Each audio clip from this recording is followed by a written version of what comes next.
ชอบสะท้อนดูดวงประทีปชัดก็นอบน้อมแด่พระรัตนตรัยคือพระพุทธพระธรรมพระสงฆ์คุณพระพุทธที่สูงล้ำคุณพระธรรมที่สูงส่งคุณพระสงฆ์ที่สูงเลิศท่านก็เกิดเป็นพระรัตนตรัยขอถวายความเคารพนอบน้อมพระมหาเถรานุเถระทุกรูปทุกตนขอเจริญพรก็ออกแม่ออกศรัทธานักศีลนักบุญทุกท่านทุกคนที่กำลังรับฟังรายการธรรมะเพื่อสืบสานและเพิ่มแรงบันดาลใจจากวัดชัยสถานจึงออกอากาศที่วัดป่าหินคืน 104.5 เมกะเฮิรตซ์ซึ่งมีท่านอาจารย์พระครูสมุวิสุวัฒน์วรจิตโจเป็นนายสถานีที่จัดทางรายการให้กับต่างรายการธรรมะเพื่อสืบสานและเพิ่มแรงบันดาลใจจากวัดชัยสถานวันนี้ก็เป็นวันพุธที่27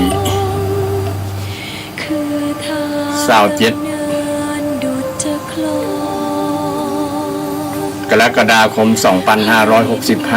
2565จึงตรงกับวันแรม14 ค่ำแฮม14 ค่ำเดือน10เหนือวันพุธก็เป็นวันศีลวันพระเนาะศรัทธาท่านผู้ฟังทั้งหลายศรัทธาก็จะได้ไปวัดไปฟังเทศน์ฟังธรรมกันในช่วงเข้าพรรษาวันพุธก็เป็นวันศีลใหญ่วันเดือนดับเดือน10แฮม15 ค่ำแรม15 ค่ำเดือน10เหนือเดือน8ไต่ซึ่งก็เข้าพรรษาผ่านพ้นมา15 วันซึ่งก็เวลาก็รวดเร็วศรัทธาญาติโยมท่านทั้งหลายในช่วงบ่ายๆนี้ก็เป็นบรรยากาศที่ศรัทธาท่านผู้ฟังทั้งหลายจะได้รับฟังรายการธรรมะเพื่อสืบสานและเพิ่มแรงบันดาลใจจากวัดชัยสถานหรือว่าป่าเสาน้อยจึงมีท่านอาจารย์พระครูประภัสชัยคุณเจ้าคณะตำบลสันปุเลยเขต 2เจ้าอาวาสวัดชัยสถานหรือว่าวัดเจ้าอาวาสวัดชัยสถานหรือว่าวัดป่าเสาน้อยพร้อมกับกระผมอัตมาภาพพระครูสิริอมราภิรัตน์วัดอมรารามสันปุ่มตำบลเชียงดอยสะเก็ดเชียงใหม่ได้นำธรรมะมาฝากกับท่านผู้ฟังทุกท่านทุกคนที่ตั้งจิตตั้งใจรับฟังรายการนี้เป็นประจำก็ต้องเจริญพรขอบคุณขอบใจเป็นอย่างยิ่งที่มีใจหุ่มในการฟังเทศน์ฟังธรรมจึงเป็นมงคลชีวิตที่พระพุทธเจ้าตรัสไว้ในมงคลสูตรว่ากาเลนะธรรมัสสวนังเอตัมมังคลมุตตมังการฟังเทศน์ฟังธรรมนั้นเป็นมงคลหนึ่งในมงคล38ประการเป็นมงคลชีวิตที่จะนำชีวิตของเราได้มีความสุขความเจริญความดีงามต่างๆเกิดขึ้นถือว่าเป็นมงคลหนึ่งในนั้นก็คือการฟังเทศน์ฟังธรรมอย่างท่านผู้ฟังเป็นแฟนพันธุ์แท้รับฟังรายการเป็นประจำเนาะก็อนุโมทนากับศรัทธาช่วงที่ฟังรายการธรรมะอยู่ก็อยากจะ ฟังอยากจะสนทนาหรือว่าถามธรรมะต่างรายการธรรมะเพื่อสืบสานและเพิ่มแรงบันดาลใจก็โทรมาได้ช่วงขั้นรายการก็บอกเป็นอย่างศรัทธาญาติโยม053114332ที่ญาติโยมเวลาสงสัยแล้วอย่าปล่อยให้ความสงสัยลอยนวลเพราะว่าจะทำให้มันพลาดโอกาสไป พลาดโอกาสที่จะได้ประโยชน์จากการฟังการฟังเทศน์ฟังธรรม ถือว่าเป็นสิ่งสำคัญของชาวพุทธของชาวทั้งบ่ใช่พุทธก็แล้วแต่นะเพราะว่าเป็นความส่งเสริมความรู้ความเข้าใจที่ดีส่งเสริมสัมมาทิฏฐิให้เกิดขึ้นคือความเห็นที่ถูกต้องธรรมะของพระพุทธเจ้านี้เป็นธรรมะที่ท้าให้พิสูจน์นะพิสูจน์ว่ามันจริงแต่ก็ปฏิบัติได้ดังที่พระองค์ได้แสดงไว้ได้เทศไว้ได้อู้ไว้ได้ตรัสไว้เหมือนดังที่พระองค์ได้ตรัสไว้นั้นก็พระองค์ก็ท้าให้พิสูจน์เอหิปัสสิโกเนี่ยธรรมะของพระพุทธเจ้าลองมาดูมาดูเลยมาทดสอบลงมือทำดูว่าเป็นจริงอย่างจะอ่านก็นี่แล้วก็บ่ได้บังคับนะแต่ว่าเป็นการท้าพิสูจน์ท้าพิสูจน์ว่าคำสอนขององค์นะเป็นจริงอย่างที่พระองค์ได้แสดงให้เราท่านทั้งหลายได้รู้มาก่อนอันนี้ก็เป็นสิ่งที่ดีสำหรับท่านผู้ฟังทั้งหลายที่จะได้มีโอกาสเวลาเขาเกิดความสงสัยเกิดขึ้นก็จะได้ถามที่เขายังสงสัยคำจิตคำใจอยู่ว่ามันอย่างอยู่ในจิตในใจเขาพ่องอันที่ยังขำมาเมินนะก็จะได้มีโอกาสละข้อกังขาข้อสงสัยนั้นๆไปได้นะมันก็จะทำให้เรามีทัศนะที่ถูกต้องเนี่ยที่ห้องว่าสัมมาทิฏฐิความเข้าใจที่ถูกต้องความเห็นที่ถูกต้องและจะเป็นบุญกุศลอย่างหนึ่งนะและเป็นการเกิดบุญเกิดกุศลบุญสำเร็จเกิดจากการภาวนาเกิดจากการฟังเทศน์ด้วยบุญสำเร็จ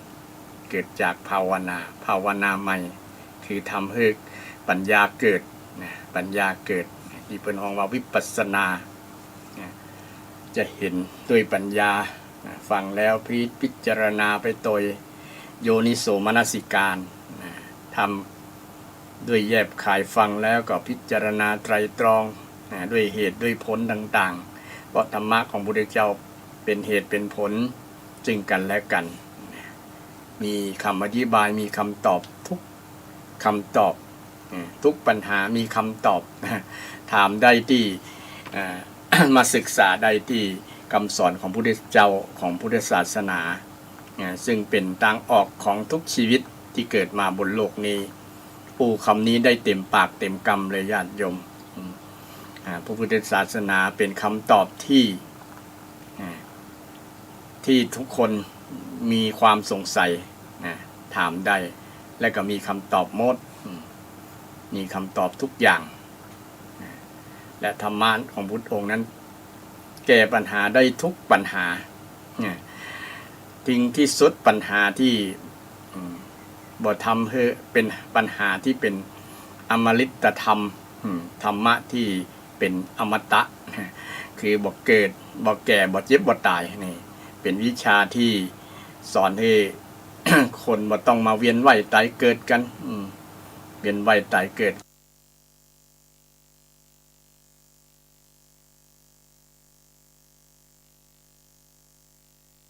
โลกบนโลกใบนี้แล้วก็ย่อมมีปัญหาที่ต้องแก้กันเกิดขึ้นตึงวันนะเกิดขึ้นตึงวันแต่ฉะนั้นนี่อย่าง วิธีที่จะแก้ปัญหานั้นในทางพุทธศาสนามีคำตอบหมดบอกว่าคนนั้นจะเกิด ในที่ใดก็ตามเกิดนับถือศาสนาใดก็ตามในโลกนี้เนี่ยพระพุทธศาสนามีคำตอบทั้งหมดนะศรัทธาญาติโยม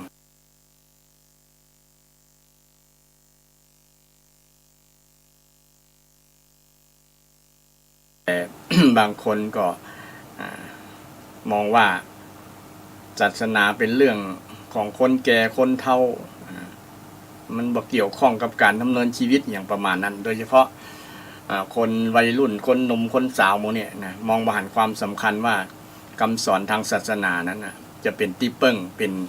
สิ่งที่จะทำให้แก้ปัญหาของเราได้ ก็เลยละเลยบอกถึงความสำคัญยิ่งเหินห่างคำสอนทางพุทธศาสนาฉะนั้นอาตมาถึงย้ำตลอดว่าคำตอบในทางพุทธศาสนามีหมดทุกปัญหาที่เกิดขึ้นในโลกนี้มีคำตอบคือหมดฉะนั้นญาติโยมมีความสงสัยอย่างต่างๆหรือจะมาสนทนามาแจ้งความฟังชัดเจนดีอย่างต่างๆได้หมดก็โทรมาที่053-114-332 05มีฟังแล้วอยากจะโทรแต่บ่โทรก็มีหลายผู้หลายท่านฟังก็อนุโมทนาฟังเป็นประจำพุธตั้งแต่บ่ายโมงถึง3 โมงช่วงฟังเต็มๆเลยเนื้อหาสาระธรรมคำสอนเต็มๆหลังจากที่ตั้งรายการได้นำธรรมะมาเสนอมาบอกมาให้ศรัทธาญาติโยมมาฝากศรัทธาญาติโยมทางรายการบ่มีวัตถุมงคลมีแต่ธรรมะมงคลธรรมะมงคลวัตถุมงคลนี่ญาติโยมไปไหนก็ได้รับตามวัดตามสถานที่อื่นนักแล้วเนาะแต่มาเอาธรรมะมงคลเอามาคล้องใจอันนั้นคล้องคอหรือว่าเอาไว้ที่หิ้งบูชาแต่นี้เอาไว้ที่หิ้งใจไว้ในจิตในใจมาคล้องจิตคล้องใจธรรมะมงคลของพระพุทธเจ้าเพราะว่าใจได้กับเฮาตลอดอยู่กับเฮาปกป้องรักษาเฮาตลอดนะธรรมะของพระพุทธเจ้าเนี่ยญาติโยมท่านผู้ฟังทั้งหลายซึ่งเป็นสิ่งที่สำคัญในการดำเนินชีวิตคนเราจะขาดธรรมะบ่ได้ธรรมะขาดธรรมะเมื่อใดก็ชีวิตของเราอาจถึงความหายนะเมื่อนั้นเพราะว่า ธรรมะเป็นปัจจัยสำคัญในการดำเนินชีวิตเป็นปัจจัยสำคัญในการดำเนินชีวิตย่ำเลย บางคนมองมาหันความสำคัญของธรรมะธรรมะที่เป็นคำสอนของพุทธเจ้านี่ก็แยกได้หลายแยกเป็นความจริงธรรมะคือความจริงสิ่งที่มีจริงๆแล้วก็ธรรมะเป็นในด้านจริยธรรมในช่วง มงคลชีวิตมงคลสูตรเนี่ยเป็นจริยธรรมธรรมะที่จะนำไปประพฤติปฏิบัติและเป็นคุณธรรมธรรมที่มีบุญคุณธรรมมีอุปการะธรรมที่เป็นอุปการะแก่ชีวิตของเรานี่เป็นธรรมะทุกสิ่งทุกอย่างเป็นธรรมะแต่ว่าธรรมะที่กับศรัทธาฟังนี้เป็นคุณธรรมธรรมที่มีบุญคุณกับเราธรรมที่มีประโยชน์มีประโยชน์เราเจริญหรือว่าเราปฏิบัติไปแล้วเนี่ยมันจะเกิดประโยชน์กับตัว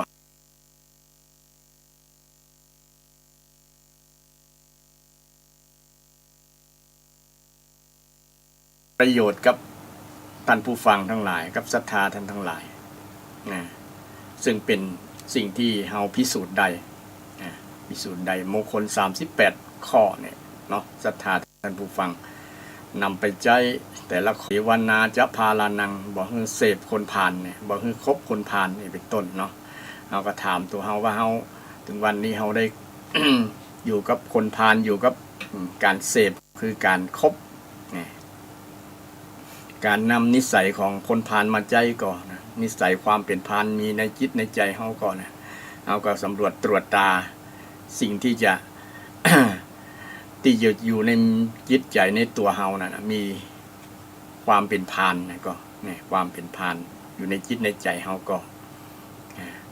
อันนั้นเราก็สามารถตรวจได้ตั้งแต่มงคลแรกจนถึงมงคลวันนี้จะได้นำมงคลข้อที่37ทั้งหมดมงคลนี่มี38 ข้อวันนี้ข้อที่37เนี่ยก็ค้างเห็นมงคลเดียวเนาะหลังจากวันนี้ไปแล้วค้างมงคลเดียวก็จะจบละมงคล38วันนี้ก็ได้มาถึงว่ามงคลที่37ว่าด้วยจิตบ่มีทุลี ยิตบ่มีทุลียิตบ่มีทุลียิตเฮาบ่มีทุลีเนี่ยถือว่าเป็นมงคลชีวิตกับเฮากับตัวเฮากับครอบครัวสังคมของเฮาทุรีนี้ก็คือ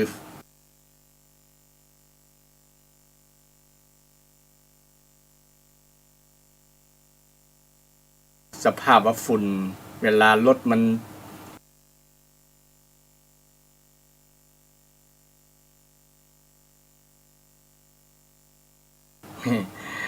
เวลาขับรถไปรถคันตั้งหน้าเฮานั่นบ่ดีจะทำฝุ่นนักตามเวลาขับรถไปมันมาเกาะ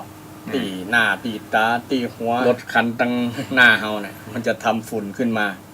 ตามฝุ่นมันมาเกาะตีหน้าตีตาตีหัวถ้าบ่มีกระจกปิดกันแล้วก็ฝุ่นเข้าหรือว่าบ้านใดอยู่ใกล้ๆถนนหนทางเนี่ยสมัยที่ยังบ่ได้ลาดยางยังบ่มียางบัดดอยเด้อหรือว่าบ่เป็นคอนกรีตเด้อเนาะฝุ่นมันจะนักแม้แต่เดี๋ยวนี้แม้แต่มีคอนกรีตแล้วก็ยังมีฝุ่นอยู่ฝุ่นลองสังเกตเวลาบ้านถูสะอาดแล้วมันจะละสักวันเนี่ยมันจะหันละนะฝุ่นมันจะมองนะพอไกลๆก็จะหันถ้าพอไกลๆบ่หันละนะพอใกล้ๆจะสังเกตหันว่าฝุ่นมันยับที่พื้นบ้านนะไม้แป้นไม้หรือว่ากระเบื้องปูพื้นนี่ที่เขา ที่เงินที่อยู่อาศัยของเรานะจะหันนี่แต่มันเป็นฝุ่นที่มีอย่างตัวแทบบ่หันนะพอสายตานะมันเล็กน้อยนะมันต้องอาศัยหลายจำนวนหลายตัวฝุ่นเนี่ยมันละเอียดมันเล็กน้อยเดียวนะบ่หันถ้าบอกเอาอย่างแว่นขยายก็กล้องที่ขยายถึงจะหันชัดว่าโอ้นี่ฝุ่นฝุ่นเปิ้นเปรียบเทียบกับฝุ่นเนี่ยทำให้สิ่งที่มันสะอาดอยู่แล้วสกปรกนะสกปรกเปรียบเทียบอุปมาประไมยเหมือนกับจิตใจเฮาเปรียบเหมือนบ้านหรือเปรียบเหมือนอย่างสักอย่างเปรียบเหมือนรถเหมือนลาก็ได้เปรียบเหมือนบ้านง่ายดีมันชัดเนาะเพราะว่าเฮาอยู่กับบ้านประจำนะฝุ่นนี้จะมาเข้ามาในบ้านเฮาทุลีเนี่ยทุลีเปรียบเหมือนกิเลสกิเลสก็คือทุลีก็คือกิเลสเมื่อมันมาเข้ามาในบ้านแล้วก็ทำความสกปรกคือบ้านก็จะมองนะแม้แต่ทาสีใหม่เนี่ยนะถ้าฝุ่นมันนักเนี่ยจะหมองไปเลยดูบ่งามเศร้าไปนะสีเศร้าไปไงต่อเมื่อเอาน้ำมาล้างฝนมาชำระเนี่ยถึงจะมดใสอย่างเหมือนเดิมนี่มันเป็นตัวทำลายความสะอาดนี่ฝุ่นกิเลสก็เช่นเดียวมันเป็นตัวทำลายจิตใจคนนะจิตใจคนเนี่ยถ้า จิตใจถูกทุลีถูกกิเลสมาปกมาห่อมาหุ้มหรือมาปิดมาบังนะปิดบังจิตใจก็เศร้าก็จะมองจะบ่สะอาดจิตก็จะขุ่นจะมัวเหมือนกับน้ำขุ่นเนาะน้ำขุ่นนี่มีขี้ฝุ่นมีขี้เปอะ อยู่ในน้ำนะพอมันน้ำขี้เปอะมันอย่างสิ่งบดสกปรกต่างๆมันได้กรองไม่ได้นอนแล้วนะน้ำก็จะใสทุลีคือกิเลสคือทุลีเนี่ยมันเป็นธรรมชาติที่มาทำร้ายจิตใจของคนเฮาฉะนั้นภัยที่มีกิเลสนักๆมาถูกกิเลสนักๆเนี่ยมาทำลายจิตใจคนนั้นก็จะชื่อว่าวันนั้นก็จะเสียโอกาสที่จะมีความสุขนะ เพราะว่ามันมาทำร้ายจิตใจก็จะขาดคุณภาพนะจิตใจก็จะเสียคุณภาพของจิตก็จะเสียเพราะว่าถูกกิเลสทำร้ายจิตใจทำร้ายจิตใจเหมือนกับอย่างโรคภัยไข้เจ็บมาทำร้ายร่างกายเนาะร่างกายก็จะอ่อนแอจะบ่มีสุขภาพก็จะบ่แข็งแรงทำการทำงานก็บ่ได้หมดสมรรถภาพ หมดสมรรถภาพร่างกายเคยเดิน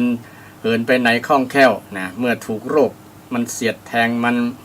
มาทำร้ายแล้วนะอย่างโรคโควิดเนี่ยเนาะศรัทธาบางท่านบางคนก็ถูกโรคโควิดฆ่าชีวิตไปก็มีนักหลายเป็นหมื่นคนทั่วโลกก็เป็นหลายล้านคนนี่ถูกโรคทำร้ายในส่วนของจิตใจก็ถูกแต่คนไหนถูกกิเลสมาทำร้ายนะคนนั้นก็จะสูญเสียอิสรภาพทางจิตใจสุขภาพชีวิตสุขภาพใจก็บ่ดีนะภาษาเมืองเขากับมันบ่ม่วนใจ ถ้าถูกกิเลสมาทำลายจิตใจแล้วมันก็จะบ่ม่วนใจทีนี้เรื่องกิเลสอาตมาก็พยายามจะนำภาษาบาลีมาแปลให้ท่านผู้ฟังทั้งหลายเพราะว่าได้เรียนมากับแบ่งความรู้ที่เคยเรียนมาให้ศรัทธาญาติโยมฟังกิเลสนี่แปลว่าเครื่องเศร้าหมองกิเลสะกิเลโสเนี่ยเครื่องเศร้าหมองเครื่องเศร้าหมองมันจะทำให้คนสิ่งอื่นมองไปตัวกิเลสเนี่ยมันจะทำให้จิตมองเปื้อนไปตัวสกปรกไปตัวเพราะมันเป็นธรรมชาติของมันจะทีนี้บางคนบอกเข้าใจว่าอันนี้เป็นศัตรูก็มองว่าเป็นเปื้อนก็มีเนาะมองกิเลสเป็นเปื้อน คือสรุปว่าอันกิเลสนี้แปลว่าเครื่องเศร้าหมองเอาเจ้าหมองจิตบ่ม่วนใจเมื่อใดแสดงว่าถูกกิเลสทำลายจิตใจศรัทธาลองสังเกตดูวันไหนเขาบ่ม่วนนะบ่ม่วนกินก็บ่ล้ำนอนก็บ่รับ มันบ่ม่วนแสดงว่าถูกทุลีถูกกิเลสเนี่ยมาทำลายจิตใจละคุณภาพของจิตใจก็จะสูญเสียไปจะบ่มีความสุขนั่นแหละบ่มีความสุขนี่เป็นความหมายเป็นความแปลคำว่ากิเลสแปลว่าเครื่องเศร้าหมองสิ่งเศร้าหมองทำให้จิตใจเศร้าหมองธรรมชาติที่ทำให้จิตใจเศร้าหมองชื่อว่ากิเลสจิตใจจะเศร้าหมองแล้วก็เศร้าหมองด้วยกิเลสหลายอย่างวันนี้จะนำเรื่องกิเลสมาอู้กับศรัทธาญาติโยมคือญาติโยมได้ฟังกันบางคนอาจจะเคยได้ฟังว่ากิเลสมีอย่างพ่องเคยได้ยินว่ากิเลส1,500ตัณหา108อย่างประมาณนั้นแต่วันนี้จะนำกิเลส3กลุ่ม3ระดับมาให้ศรัทธาญาติโยมฟังกันกิเลสระดับแรกนี่ระดับที่1นี้กิเลสเพิ่นฮ้องว่าวิติกรรมกิเลสวิติกรรมกิเลสแปลว่ากิเลสที่จะก้าวล่วงกายวาจาสิ่งที่จะทำให้กายวาจามันละเมิดชื่อว่ากิเลสระดับหยาบระดับที่หันได้ชัดเจนตัวใหญ่ๆตัวเป่งๆก็คือโลภโกรธหลงนี่เลยโลภะโทสะโมหะหรือว่าโลภโกรธหลงนี่แหละศรัทธาญาติโยมกิเลสระดับนี้เปิ้น ฮ้องว่าวิติกรรมกิเลสกิเลสที่จะทำให้ พฤติกรรมที่จะก้าวล่วงคนอื่นโดยเนาะก้าวล่วงชีวิตคนอื่นก้าวล่วงทรัพย์สินคนอื่นเนี่ยเพราะว่ากิเลสตัวนี้เป็นกิเลสระดับ ใหญ่เช่นความโลภเนี่ยเนาะทำให้ไปลักขโมยความโลภทำให้ความโกรธทำให้ไปล่วงละเมิดชีวิตคนอื่นไปฆ่าคนไปอย่างคนเนี่ยโลภโกรธเนี่ยเนาะ เหล่านี้เป็นกิเลสตัวใหญ่ที่หันชัดเจนนะเป็นกิเลสที่จะต้องอาศัยธรรมะศีลธรรมคือศีลต้องรักษาศีลถึงจะระงับกิเลสระดับใหญ่ได้ศีลทั้ง5ข้อหรือ8ข้อหรือว่าศีลของพระภิกษุ227ข้อเนี่ยจะไประงับการละเมิดทางกายวาจาที่จะก้าวล่วงกันนะจะก้าวล่วงกันซึ่งกันและกันละเมิดสิทธิเบียดเบียนซึ่งกันและกันนี่เป็นกิเลสระดับต้นๆระดับใหญ่ระดับใหญ่กิเลสระดับกลางกิเลสระดับที่2บอกใจว่าระดับกลางระดับอย่างไรเนาะระดับที่กิเลสระดับที่2ระดับที่2นี่ก็ละเอียดมานะละเอียดมาแหมน้อยกิเลสระดับแรกนี่ถือว่าหยาบสุดละมันหันชัดเช่นเวลาเขาโคดเนี่ยคนจะหน้าดำหน้าแดงนี่ก็ศรัทธาเวลาคนโลภนี่พอไปแสดงพฤติกรรมก้าวล่วงทรัพย์สินคนอื่นเนี่ยมันหันชัดนะกิริยาอาการนะมันแสดงออกชัดนี่เหล่านี้เป็นกิเลสระดับหยาบเวลาหลงเนี่ยเนาะเช่นหลงยาหลงกินเหล้าหลงเมียคนอื่นนี่เป็นต้นนะหลงเมาเมียเปิ้นหมู่นี้เป็นกิเลสระดับใหญ่ๆนะระดับเป่งๆเลยตัวเป่งๆตัวใหญ่ๆหันชัดนะที่เวลามันแสดงออกแล้วนะออกอาการแล้วมันจะหันชัดสังเกตง่ายหันชัดเจนเป็นเลยว่ามันยังหยาบนี่มันชัดเจนแต่อย่างกลางๆนี่มันละเอียดมาน้อยกิเลสระดับกลางเนี่ยเป็นน้องว่าปริยุทธากิเลสกิเลสอย่างกลางกิเลสอย่างกลางคืออย่างพ่องศรัทธาบางคนอาจจะเคยได้ยินเนาะก็ฟังจำไว้เดี๋ยวอาจจะถามว่ากิเลสอย่างกลางกิเลสอย่างต้นนั้นว่าจะละด้วยการรักษาศีลละได้รักษาศีลเช่นความโลภเนี่ยก็รักษาศีลข้อที่2แม่นก็ศรัทธาคือประกอบสัมมาชีพเจริญตามมรรคมีองค์8สัมมาอาชีวะนั่นแหละมันก็จะระงับได้ก็จะระงับได้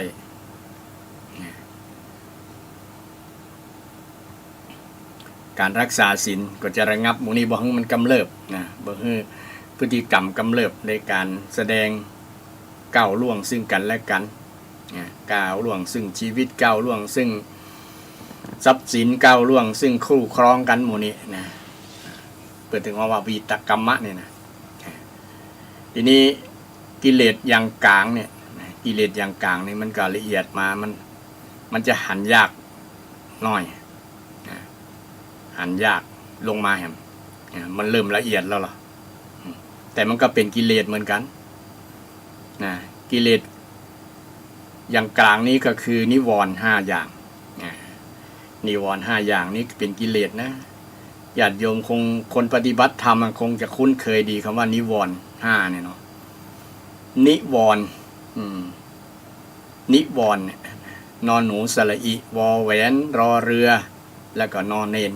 นิวรณ์ตัวนี้แปลว่าสิ่งที่ขวางกั้นความดีกั้นช่องความดีบอกให้บรรลุความดีชีวิตเราจะไปสู่ความดีเนี่ยยากลำบากเพราะมีนิวรณ์ตัวนี้กั้นเป็นเครื่องกั้นเครื่องปิดเครื่องรัดบอกให้ผ่านไปได้เครื่องมัดเครื่องตรึงอย่างก็แล้วแต่ละนิวรณ์เนี่ยเครื่องกั้นความดีบอกให้บรรลุความดีคนปฏิบัติธรรมก็จะคุ้นเคยไปปฏิบัติธรรมสำนักนั้นสำนักนี้จะคุ้นเคยคำว่านิวรณ์5 นิวรณ์มันมี5อย่างนะกิเลสอย่างกลางเนี่ยคือนิวรณ์5ศรัทธาท่านผู้ฟังทั้งหลายฟังแล้วลองถามตั้งคำถามว่าแม่นวะ บางคนแม่นวะบอกเคยได้ยินที่ไหน ก็ได้ยินจากอาตมาเนี่ยเป็นครั้งแรกก็แล้วกันนะก็ไปศึกษาที่พระไตรปิฎกก็แล้วกันเนาะศรัทธา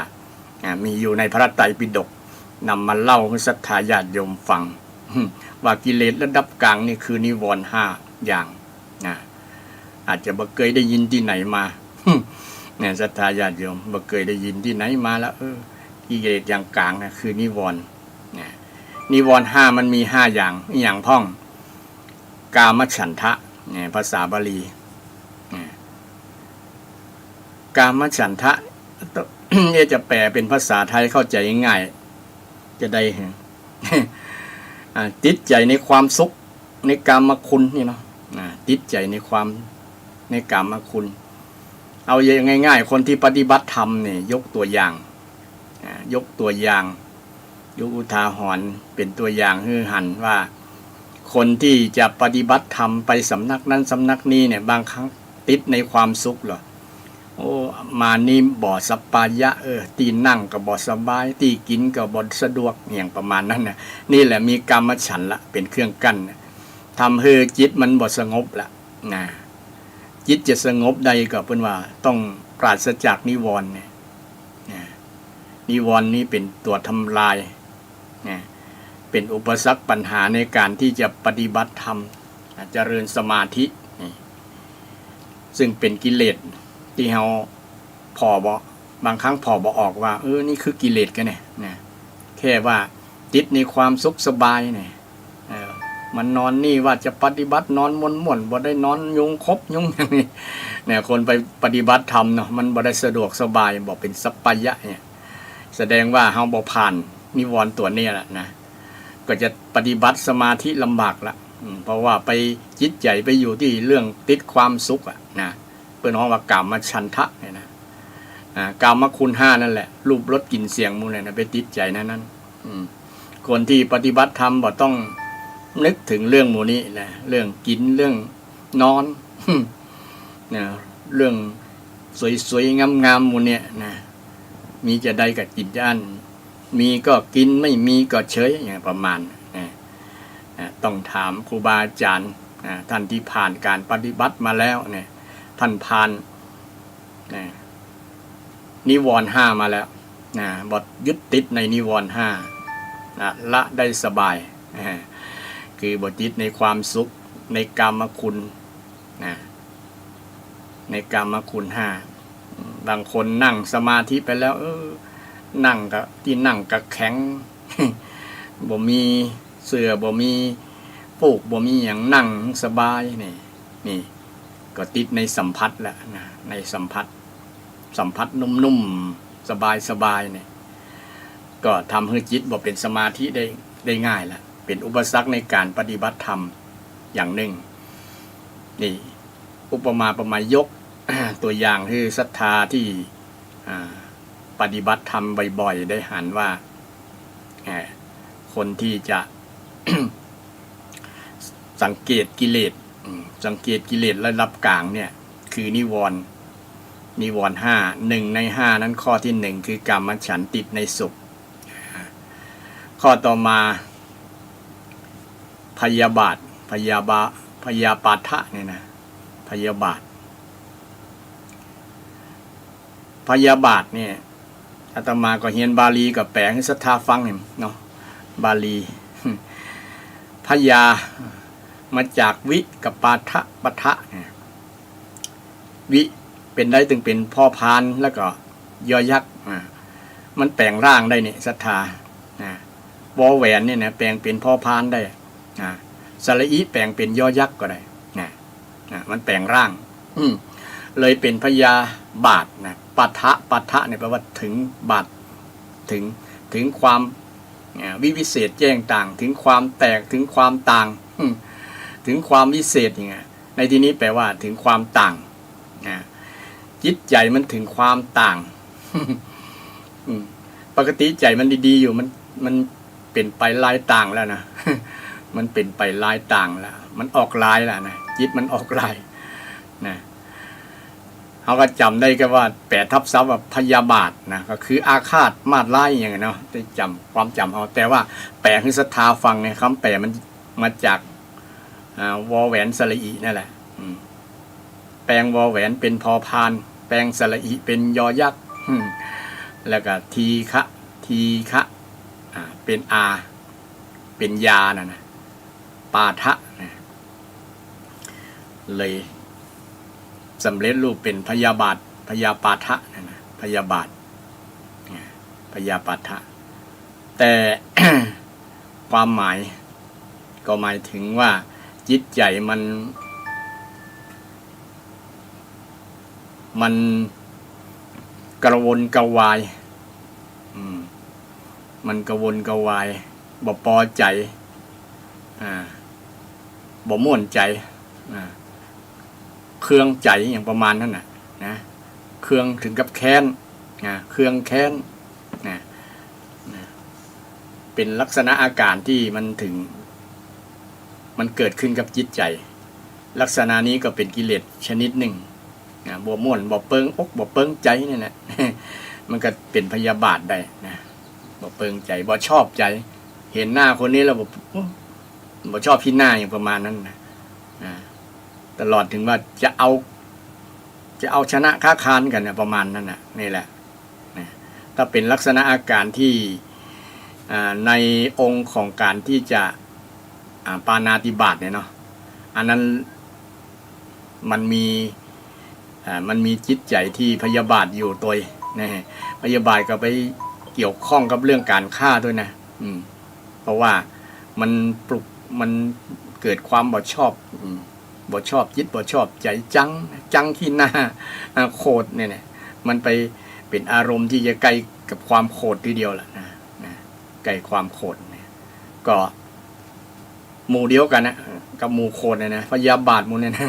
มันตระกูลใกล้ๆกันนะแต่มันอาจจะคนละสายมันสายพันธุ์นะคนละสายพันธุ์แต่ว่าตระกูลเดียวกันมันกิริยาการที่ทำให้จิตใจมันบดีอ่ะจิตใจบดีนะลักษณะจิตใจที่บดีนี่เพื่อนน้องว่าพยาบาทนะพยาบาทจิตใจที่เกลียดแค้นชิงชังนะคือมองโลกหันไพ่บ่ซบอารมณ์อ่ะนะ มองโลกในแง่ร้ายไปเลยเนี่ยประมาณนั้นนะอย่างกับบดีมดนะอย่างกับบดีสักอย่างนะบ่ถูกใจสักอย่างมูนี่นะเป็นอาการของจิตใจอาการของจิตใจนี่แหละเป็นกิเลสชนิดหนึ่งอยู่ในนิวรณ์5คือพยาปาทะ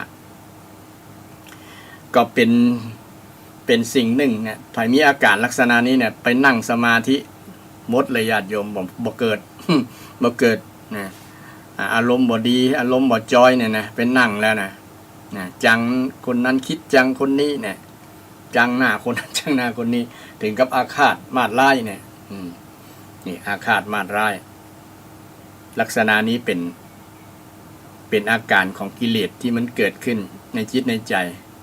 แล้วอย่าหวังจะเกิดสมาธิเลยสมาธิบ่เกิดถ้าเฮาบ่ทำร้ายกิเลสตัวนี้ออกบ่ทำร้ายกิเลสตัวนี้ออกจะทำร้ายจะได้ก็ค่อยฟังเนี่ยนะฟังข้อสุดท้ายว่าจะเอาอย่างมาทำร้ายมันได้มาทำลายมันได้มาสยบมันได้นี่นิวรณ์ทั้ง5เนี่ยนะข้อต่อมาข้อที่3เนี่ยกิเลสข้อที่3ของที่ว่านิวรณ์เนี่ยคาถาทีนามิทะครูบาอาจารย์เมื่อว่าบอกความเสื่องซึมง่วงเหงาหาวนอนเหมือนนี่จริงว่าความซึมนะเป็นโรคซึมเศร้าหมดเนี่ยนะก็อยู่ในอาการลักษณะเนี่ยนะซึมเศร้าบ่มีอย่างบ่มีจิตล่าเริงแจ่มใสเลยนะหดหู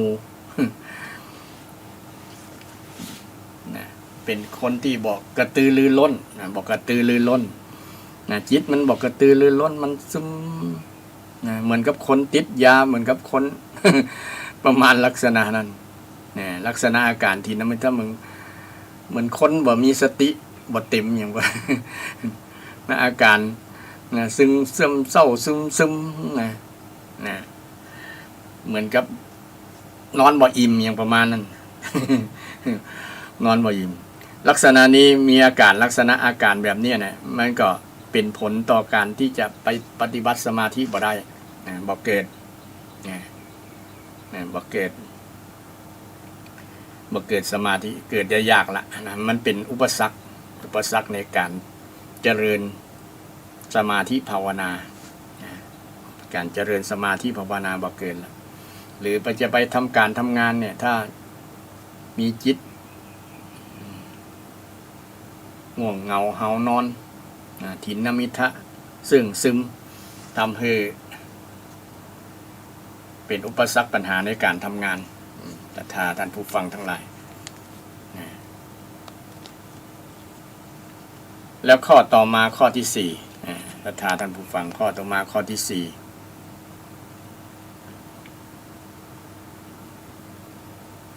ข้อที่สี่นี้ก็คือ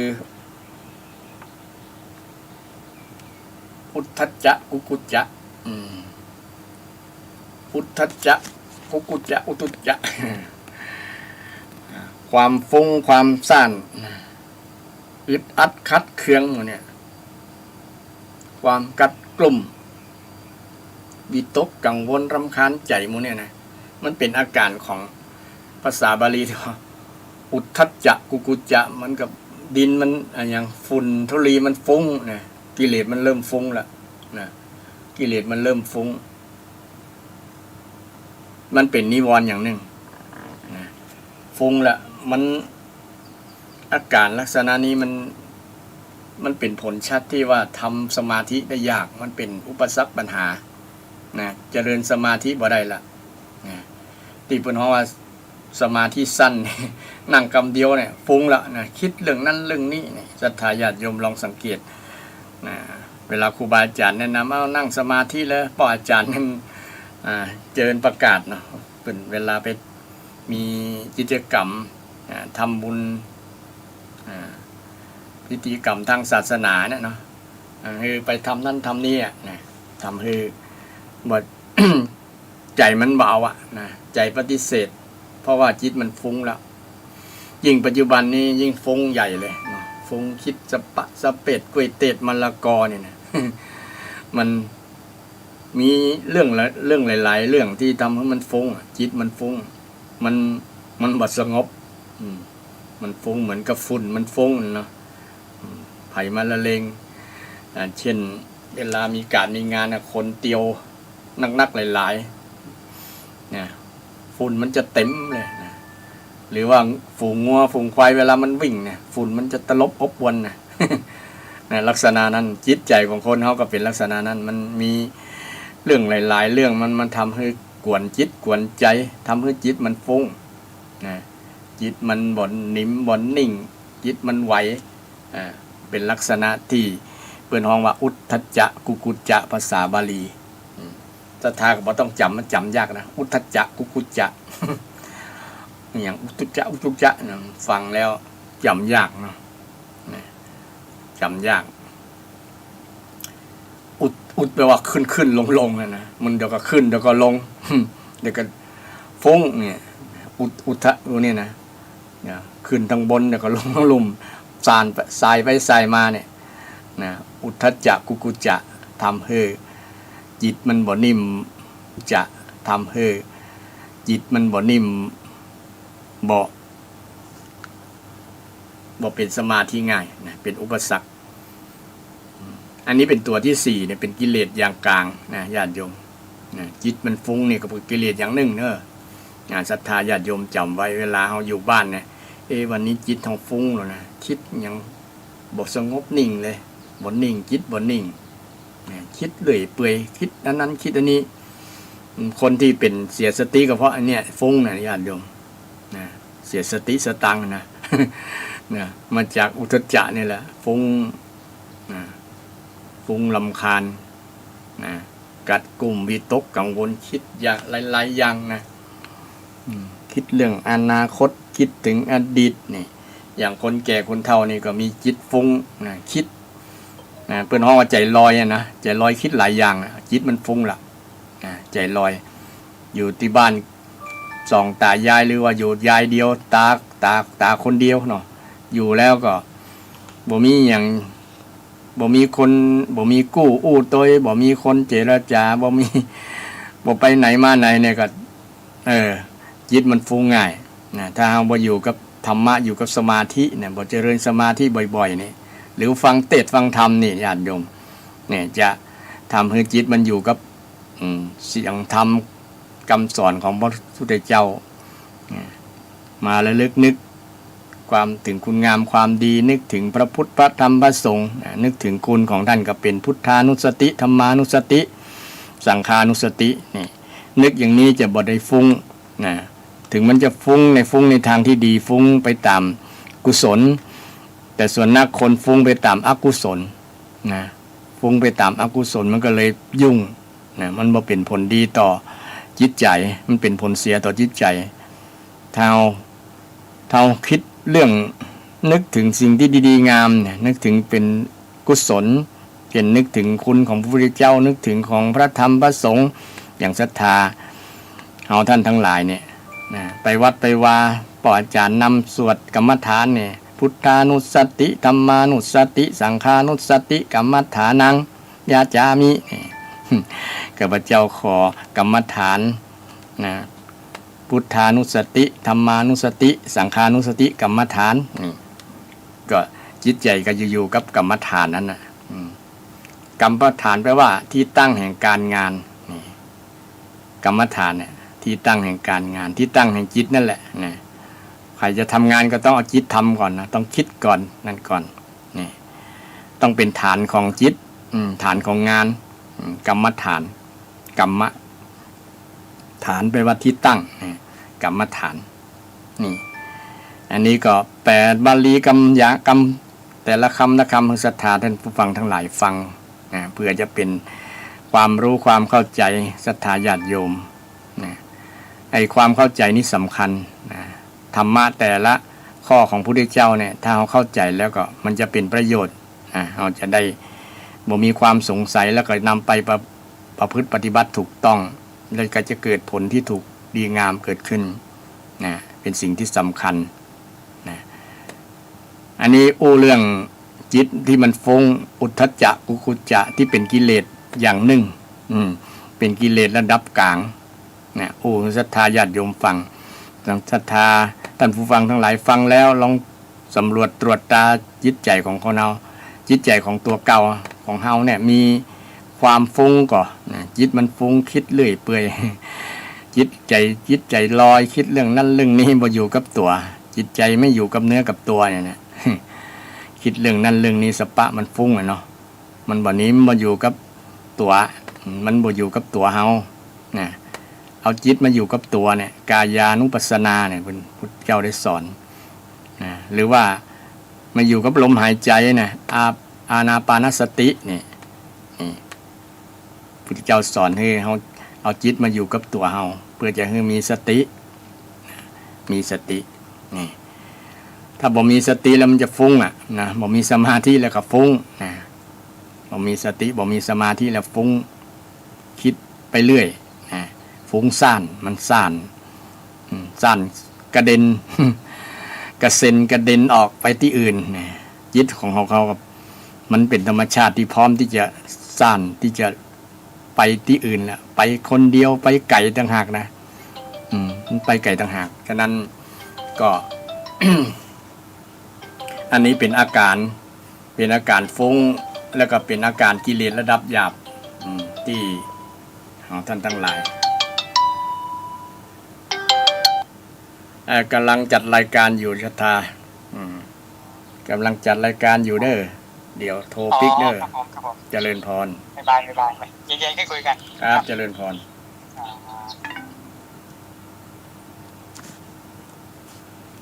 ที่เรื่องจิตใจมันฟุ้งซ่าน ภาษาบาลีเพิ่นฮ้องอุทธัจจะกุกุจจะเนี่ยเป็นกิเลสอย่างกลางนะวันนี้อู้เรื่องกิเลสระดับหยาบระดับกลางและระดับละเอียดให้ศรัทธาญาติโยมฟังให้ญาติโยมฟังว่าวันนี้มาอู้เรื่องกิเลสถ้าจิตใจบ่มีกิเลสอยู่ในใจเนี่ยจะเป็นมงคลชีวิตนะเพราะว่ามงคลที่38ว่าด้วยบ่มีทุลีนะจิตที่บ่มีทุลีก็คือบ่มีกิเลสนั่นนะเพิ่นอุปมาประไมยพระพุทธเจ้าเปรียบทุลีคือกิเลสกิเลสคือทุลีนะกิเลสในจิตในใจของเฮาเนี่ยถ้าบ่มีแล้วนะถือว่าสุดยอดละชีวิตของเราจะมีความสุขถึงวันนี้กิเลสมันมาคัดขวางนะมาเป็นตัวมารมาผ่านความสุขมาคัดขวางความสุขเรานะมันอิจฉาเฮา นะแล้วบางเตื้อเฮาก็ไปหลงกับมันแหละหลงกับกิเลสก็มีเนาะก็เลยทำให้จิตใจขาดโอกาสพลาดโอกาสที่จะมีความสุขนะมีความสุขนี่โอเรื่องกิเลสระดับกลางยังบ่จบเด้อนะตัวสุดท้ายก็คือวิจิกิจฉาลังเลสงสัยนะการลังเลสงสัยนี้ก็เป็นกิเลสประเภทหนึ่งกิเลสระดับกลางศรัทธาสงสัยโดยเฉพาะสงสัยในพระรัตนตรัยเนี่ยนะหรือว่าสงสัยในการตัดสินใจอย่างบางอย่างนี่เช่นเขาจะทำอย่างตัดสินบางอย่างเนี่ยตัดสินใจบ่ได้เนี่ยก็เป็นกิเลสระดับชาวบ้านอย่างหนึ่งแต่เป็นกิเลสระดับกลางระดับกลางมัน บางครั้งเขาบอกว่าอันนี้ก็คือกิเลสนะอันนี้ก็คือกิเลสความสงสัยโดยเฉพาะครูบาอาจารย์เพิ่นอธิบายเกี่ยวกับเรื่องความสงสัยในพระรัตนตรัยบ่มั่นใจในพระพุทธบ่เชื่อในพระพุทธพระธรรมพระสงฆ์มีคำถามตลอดเนี่ยนะแสดงว่ายังมีกิเลสในข้อนี้อยู่วิจิกิจฉาอยู่วิจิกิจฉาลังเลสงสัย จะเชื่อดีบ่เชื่อดีนะบ่แน่ใจจะตัดสินใจจะเชื่อหรือบ่เชื่ออย่างประมาณนั้นแต่ยังสงสัยอยู่ความสงสัยนี่แหละก็เป็นกิเลสอย่างหนึ่งความลังเลสงสัยบ่ตัดสินใจโดยเฉพาะบ่มีความเชื่อมั่นตัดสินใจเชื่อมั่นในพระรัตนตรัยก็เป็นกิเลสระดับหนึ่งแต่มันกิเลสระดับละเอียดระดับกลางทั้งหมดทั้งมวลทั้ง5อย่างนี้ศรัทธาเป็นวงหันนิวรณ์5อย่างกามฉันท์ความติดใจความพอใจในกามคุณเนี่ยความติดใจในสุขที่แปลให้ศรัทธาญาติโยมฟังกามฉันทะข้อที่1ข้อที่2 พยาบาทพยาปาทะเนี่ยนะความคึงเครียดความคึงแค้นความบ่สบอารมณ์อันนี้เป็นพยาบาทเป็นกิเลสระดับหนึ่งความข้อที่3ก็คือถินมิทะความเสื่องเศร้าเหงาหาวนอนง่วงเหงาหาวนอนพวกนี้นะกิริยาเสื่องซึมบอกกระตือรือร้นก็เป็นกิเลสระดับกลางอุทธัจจะกุกุจจะความฟุ้งตะกี้ได้อู้ยาวเลย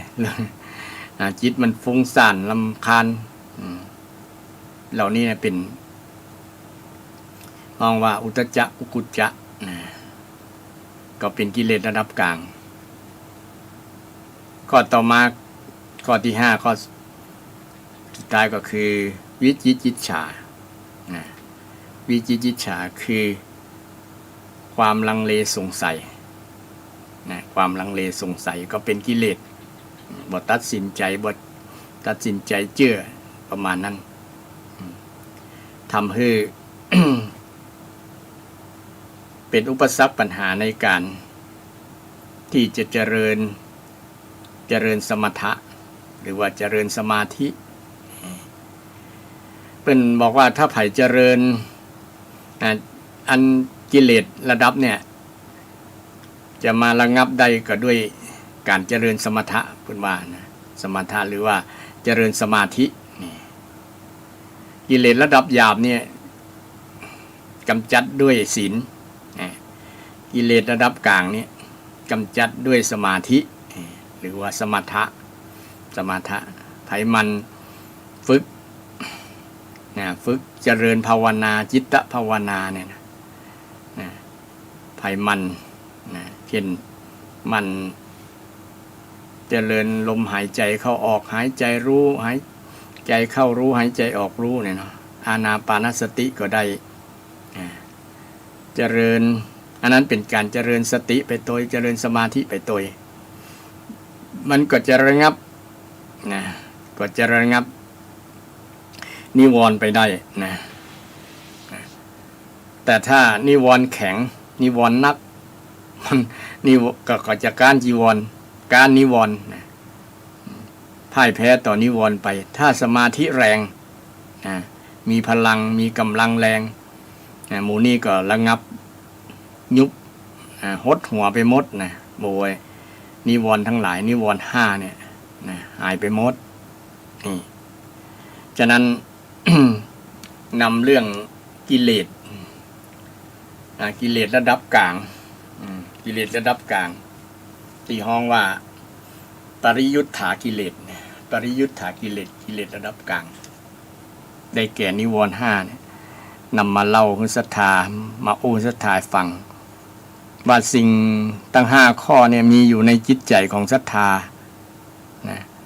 มีอยู่ในจิตใจของศรัทธาก็ถ้าบ่มีอนุโมทนาสาธุแสดงว่าการเจริญสมถะภาวนาการปฏิบัติธรรมของศรัทธาเจริญไปด้วยดีนะเจริญไปด้วยดีการเจริญนี้จะไปทำการทำงาน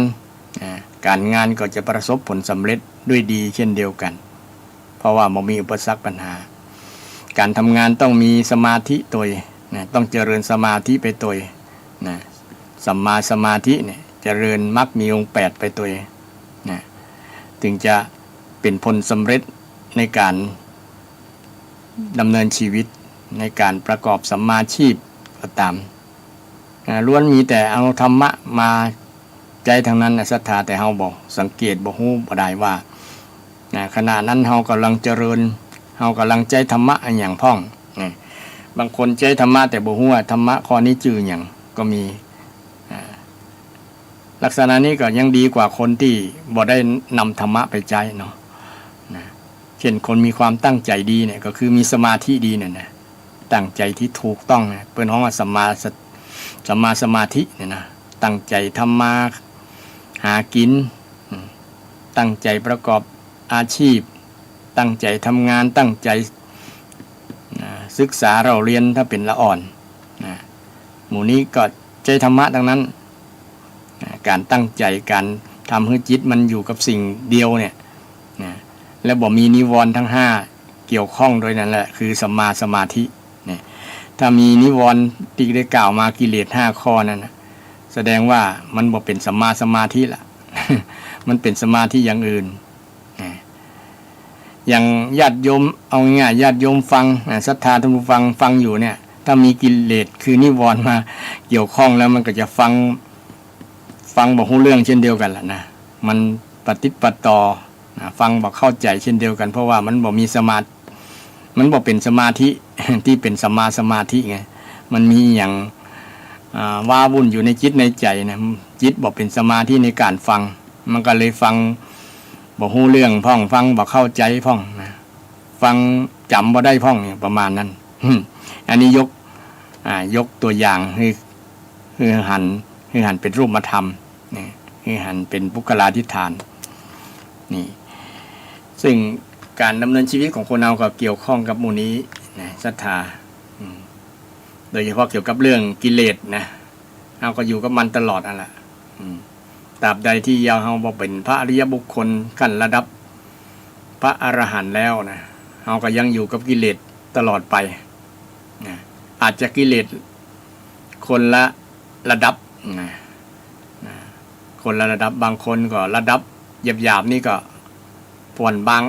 บาไปพ้องแล้วนะหรือว่าหายไปพ้องแล้วแต่ยังมีกิเลสระดับกลางและกิเลสระดับละเอียดนี่กิเลสระดับละเอียดที่จะนำมาเล่าให้ศรัทธาญาติโยมฟังนะกิเลสระดับละเอียดอันระดับที่สามเนี่ยระดับสุดท้ายเนี่ยเป็นกิเลสที่มันละเอียดอย่างนักหลายนะมันกิเลสที่มัน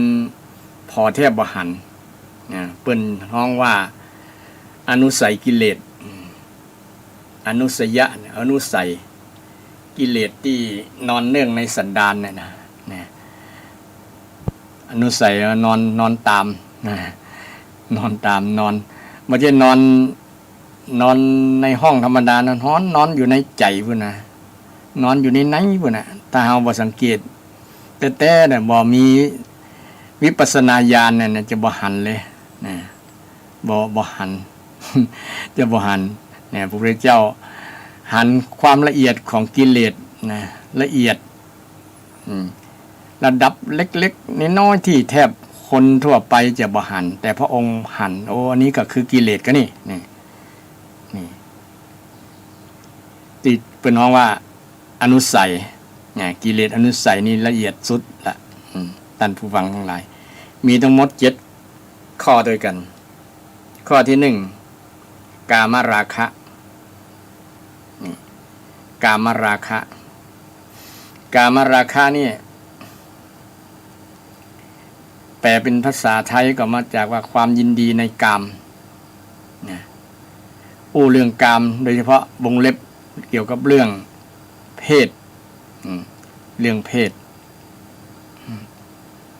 เรื่องเพศตรงข้ามนะภาษา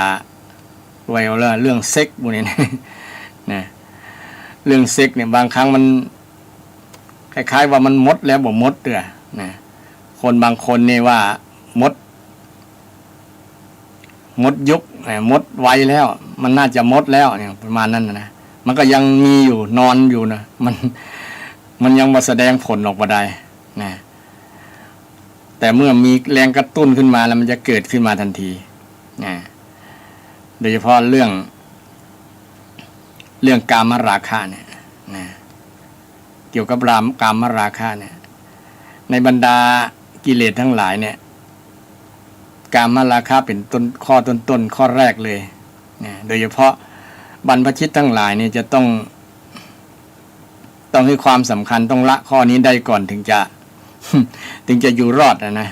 ถึงจะอยู่รอดถ้ามันยินดีในเรื่องเพศตรงกันข้ามเนี่ยอยู่ยากละจะเป็นในอย่างก็สตรีเพศนะอันจะถูกวัวเขาอ่อนควิด วัวเขาอ่อนควิดคนเฮาธรรมชาติธรรมดามันเป็นธรรมชาติอย่างหนึ่งเนาะร่างกายของคนเฮาเนี่ยมันก็เสื่อมตา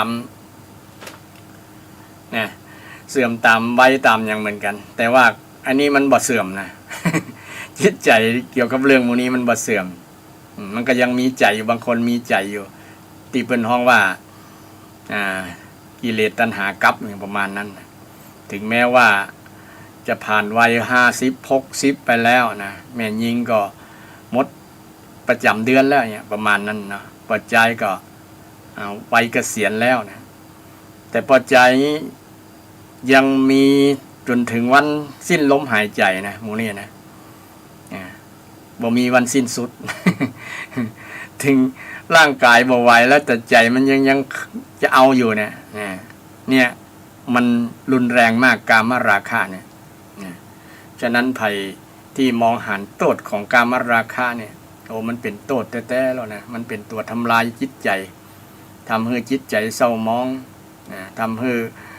ชีวิตบ่มีความสุขเพราะไอ้ตัวเนี้ยกามราคะเนี่ยฉะนั้นใครที่เอาชนะใดคนนั้นก็ถือว่าสุดยอดเป็นพระได้เป็นพระได้คนที่กราบที่ห้องมากราบเป็นพระได้ก็เพราะผ่านตัวกามราคะเนี่ยศรัทธา อย่างพระสงฆ์องค์เนนเนี่ยเพิ่นบ่มีลูกบ่มีเมียเนี่ยแต่ว่าต้องผ่านอุปสรรคตัวนี้อย่างใหญ่หลวงเลยโดยเฉพาะพระหนุ่มเนนน้อยเนี่ยเนาะธรรมชาติวัยเกี่ยวกับเรื่องอารมณ์ทางเพศเนี่ยมันก็มีธรรมชาติธรรมดาเหมือนกับคนทั่วไปแหละแต่ถ้าไปตรึกไปตรองไปตรึกไปตรึกดึกนึกคิดเนี่ยไปตรึกกามวิตกเนี่ยไปเรื่องนึกแต่เรื่องกามเรื่องกามคุณเรื่องหมู่เนี่ยเรื่องในหมู่เนี่ยเรื่องไม่ยิงเรื่องเพศตรงข้ามเนี่ยมันจะอยู่บ่ได้นะมันจะพ่ายแพ้ไปในที่สุดก็ถูกว่าเขาอ่อนควิดไปนะฉะนั้นพระองค์จึงให้ตรึกในเรื่องสิ่งที่เป็นกุศลบอกให้ตรึกในสิ่งที่เป็นอกุศลนะต่อพรหมจรรย์เวลาบวชเข้ามาแล้วเนี่ยให้นึกถึงสิ่งที่เป็นกุศลนึกถึงสิ่งที่เป็นค่าศึกต่อพรหมจรรย์ค่าศึกที่เป็นมีต่อพรหมจรรย์ค่าศึกที่เป็นต่อพรหมจรรย์ศัตรูตัวร้ายกาจนั่นแหละนึกถึงส่วนนั้นว่ามันเป็นโทษทำร้ายความดีงามของเฮาฉะนั้นภัยที่มีอารมณ์อยู่ในที่มันนอนเนื่องเนี่ยถึงแม้อายุจะนักแล้วเนี่ยนะอายุจะนักแล้วนะมันยังมีอยู่กามราคะเนี่ยยังมีที่มีเคยเรื่องเล่าว่านะอาจารย์สอนลูกศิษย์สอนลูกศิษย์ว่า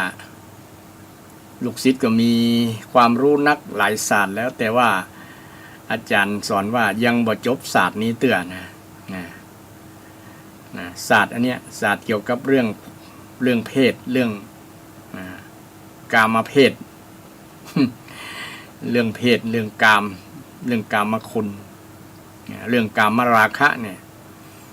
ต้องเรียนรู้ว่าจริงๆแล้วมันเกิดขึ้นกับคนได้ทุกเพศทุกวัยถึงแม้คนนั้นจะมีอายุนักแล้วก็ตามยังสามารถเกิดได้กามราคะก็ทดลองให้ลูกศิษย์ได้เรียนได้เอาชีวิตของแม่นี่เป็นเดิมพันแม่ก็มีลูกบ่าวที่เป็นอาจารย์สอนนี่แหละโดยเอาแม่เนี่ยเป็นบทพิสูจน์ให้ลูกดิสิตได้หันก็เลยบอกกับลูกศิษย์ว่าถ้าเธออยากรู้นะว่าอยากรู้เกี่ยวกับเรื่องนี้แล้วลองทดสอบกับแม่ด้วยไปอูจีบแม่ที่อายุ70-80แล้วนะ80เนื้อหนังเหี่ยวแล้วเนี่ย ว่าจะมีกามราคะอยู่ก็ลูกศิษย์ก็เลยอยากจะหู้ก็เลยทดสอบไปโอ้ลมปฏิโลมไปจับไปกำไปลูบไปคำแล้วก็เพื่อที่จะพิสูจน์ว่ามันมีแต่กับคนระดับนี้เนี่ยนะอายุป่านนี้แล้วนะ70-80แล้วยังมีอยู่นี่อยู่กาประมาณนั้นนะก็เลยไปทดสอบให้มันแล้วใจมันสว่างใจว่ามันจะมีแต่ก็ครั้งแรกก็ถูกปฏิเสธมันบอกเปิงเน้อนะแม่เป็นคนวัยนี้แล้วนะอ้ายก็เป็นรุ่นลูกรุ่นหลานรุ่นเหลนก็ว่าได้เนี่ยจะมาอู้จ๋าอย่างไปเรื่อยบ่ถูกบ่ต้องเนี่ยพอถูกค่าลมของคนตีละอ่อนเนี่ยแล้วก็มีรูปร่างหน้าตาดีนะทำให้เกิดอ่อนไหวได้นะในที่สุดแม่ก็เมา แม่อาจารย์นี่ก็เมาลูกศิษย์ เมาลูกศิษย์คนนี้ที่ประโลมอย่างดีนะจนเชื่อใจว่าละอ่อนคนนี้มาเมาเฮาแต่แล้วเนี่ยเฮาก็จะเมาเฮาก็หลงเมามัน ในที่สุดก็สารภาพว่าแม่ก็ชอบเธอละนะทีนี้ก็เลยมีเงื่อนไขลูกศิษย์มีเงื่อนไขว่าถ้าเราจะแสดงออกเพื่ออาจารย์ได้หันมันก็จะอายเนาะ แม่ก็จะอายลูกบ่าวลูกบ่าวเป็นอาจารย์เนี่ยแม่ก็จะ เอาหน้าไว้ไหนเอามาหาวิธีนะวิธีกระจัดมาร มารแห่งความรักก็คือกำจัดอาจารย์ฆ่าลูกบ่าวตัวเก่าเนี่ยแม่จะทำได้ก็นะทีแรกแม่ก็ตกใจโอ้ถึงกับฆ่าลูกเชียวเหรอนะถึงกับฆ่าลูกระดับเป็นอาจารย์แล้วจะฆ่าได้มันก็ในที่สุดก็บท มันทนต่อคำโอ้ลมปฏิโอ้ลมโอ้เล่าโอ้ลมยั่วยวนของลูกศิษย์คนนี้ไปบ่ได้ก็เลยหาวิธีกำจัดวันนั้นอาจารย์ก็ฮู้ความเป็นมาเป็นไปตลอดละสังเกตตลอดแล้วก็แปลงคล้ายๆคนนอนเอากระโหลกมาป้าไว้ที่แล้วก็เอาผ้าคลุมเหมือนกับคนนอนคลุมโปงนะตั้งลูกศิษย์นี่ก็มอบขวานอย่างดีอย่างคมเลยคือกับแม่วัย70 ปลายเกือบ80เนี่ยนะเอาแม่เนี่ยครั้งเดียวเลยเนี่ยซับที่คอเนี่ยแม่ไปฟันคอเอาขวานไปฟันคอลูกบ่าวที่เป็นอาจารย์แม่ก็รอเวลาที่ลูกบ่าวจะรับจริงลูกบ่าวนั้นฮู้แล้วว่าแม่จะแย่อย่างเพราะว่าได้วางแผนกับลูกศิษย์แล้วก็ ประมาณ 4-5 ทุ่มว่าลูกเข้าไปแง้มพอที่ประตูว่าโอ้ลูกบ่าวคงจะรับละได้การละทีนี้เราจะกำจัดคนที่คัดขวางต่อความฮักของเรา เนี่ยมันหน้ามืดตามัวนะขนาดลูกยังฆ่าได้นะกามราคะศรัทธาท่านผู้ฟังคนอายุปูนนั้นแล้วก็มีพลังที่จะถือค้อนยื้อเงื้อยุบสุดมือเนี่ยปั๊บลงที่คอคิดว่าเป็นลูกตัวเก่าเนี่ยที่แม่จะฆ่าลูกด้วยตัณหาบังหน้าชับลงเสียงดังป๊อกโอ้แม่ทีแรก ตกใจเลยเปิดผ้าพอหันเป็นขวานนี่ไปเสียบติมไม้ก็ฮู้ได้ทันทีว่าเป็นแผ่นของลูกแม่ก็อายอายก็ช็อกเลยช็อกก็เลยสิ้นใจเพราะว่าทำใจบ่ได้นะว่าถูกหลอกอย่างประมาณนั้นนะอาจารย์ก็เข้าไปในเหตุการณ์พอดีก็ไปส่วนหนึ่งก็เสียอกเสียใจส่วนหนึ่งก็ได้ภาคภูมิใจว่าความรู้ที่ได้สอนมอบให้ลูกศิษย์เนี่ยมันลงทุนอย่างมหาศาลเสียแม่ทั้งคนนะเอาชีวิตแม่เป็นเดิมพันโดยการวางแผนให้แม่มาฆ่าตัวเก่าแม่ฆ่าตัวเก่าแต่เป็นบอกว่า ถูกหลอกถูกอาจารย์ที่เป็นลูกนี่หลอกอาจารย์ก็เลยสอนลูกศิษย์ว่านี่หันก็คนเฮาเนี่ยถึงแม้อายุนักขนาดนี้แหละแต่ยังมดเสี่ยงนะยังมดเสี่ยงกามราคะเนี่ยมันยังมีอยู่มันยังนอนเนื่องอยู่ในกิเลสในสันดานอยู่มันแสดงออกมาบ่ได้แต่ถ้ามันได้โอกาสเมื่อใดมันจะได้แสดงออกมานี่กามราคะก็เป็นกิเลสที่มันอยู่ลึกๆเลยมันมีแต่มันยังบ่แสดงออกเราจะหันว่าบางทีจะมีคดีต่างๆที่มันตั้งคำถามให้เกิดขึ้นกับสังคมโอ้คนระดับนี้แล้วยังมีอันนี้อยู่ก้าเนี่ยมันเป็นธรรมชาติของคนทั่วไปที่ยังไม่ได้พัฒนาในเรื่องจิตใจแต่ถ้าพัฒนาเรื่องจิตใจแล้วมองหันโทษของกามโทษของกามแล้วหันโทษจริงๆแล้วจะเป็นการพัฒนาที่ทำให้จิตใจมันหลุดพ้นจากเรื่องกามราคะเนี่ยก็เป็นเรื่องอริยบุคคลญาติโยม เป็นระดับพระปุณณะสกทาคามีนาคามีไปหมดนะกามราคะนี่โสดาบันก็ยังมีอยู่นะ ยังมีอยู่เรื่องกามราคะเนี่ยก็ยังมีเรื่องเพศนะยังมีสามีภรรยาอยู่เรื่องยุ่งกับเรื่องกามอยู่แต่ถ้าระดับพระอนาคามีไปแล้วเนี่ยหมดเรื่องนี้ละบ่มีกามราคะละยิ่งพระอรหันต์ยิ่งบ่มีใหญ่เลยหมดแล้วบ่หมดบ่มีเรื่องนี้กิเลสเรื่องนี้บ่มีละอันนี้ข้อแรกอันที่ฮ้องว่ากิเลสอย่างละเอียด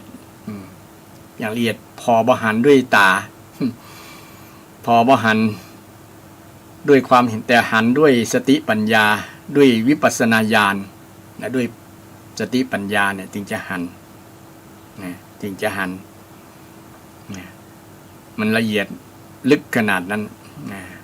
ข้อต่อมาปฏิฆะความปฏิฆะความขึงเครียดนะถ้าเป็นเปรียบเทียบกับอารมณ์ของชาวบ้านก็คือที่มิ่งที่อย่างนะปฏิฆะมันสิ่งที่มากระทบแล้วบ่ค่อยพอใจนะบ่ค่อยชอบเขาอู้เขาจามบ่ม่วนอย่างก็ดีมีเปิ้นว่าปฏิฆะแรงประทะการกิเลสที่มันปะทะขึ้นมา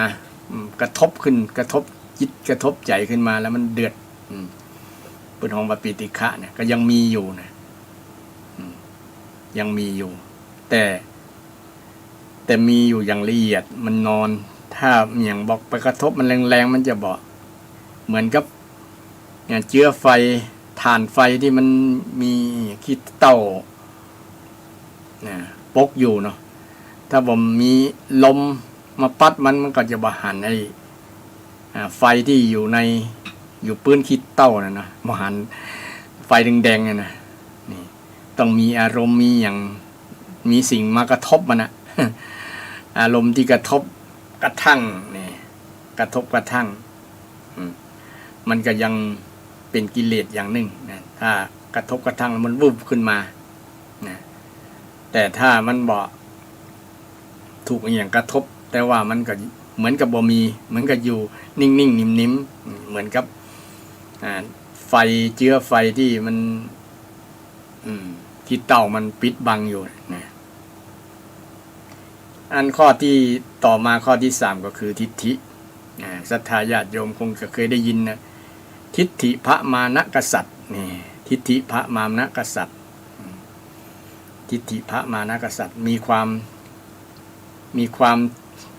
แสดงความคิดหันตัวเก่านะกูแน่อย่างแน่ประมาณนั้นนะกูนี่เก่งอย่างประมาณนั้นมีทิฏฐิทิฏฐิก็คือความเห็นที่โดยเฉพาะเป็นมิจฉาทิฏฐิเนี่ยนะมิจฉาทิฏฐินี่ก็ตัวสำคัญเป็น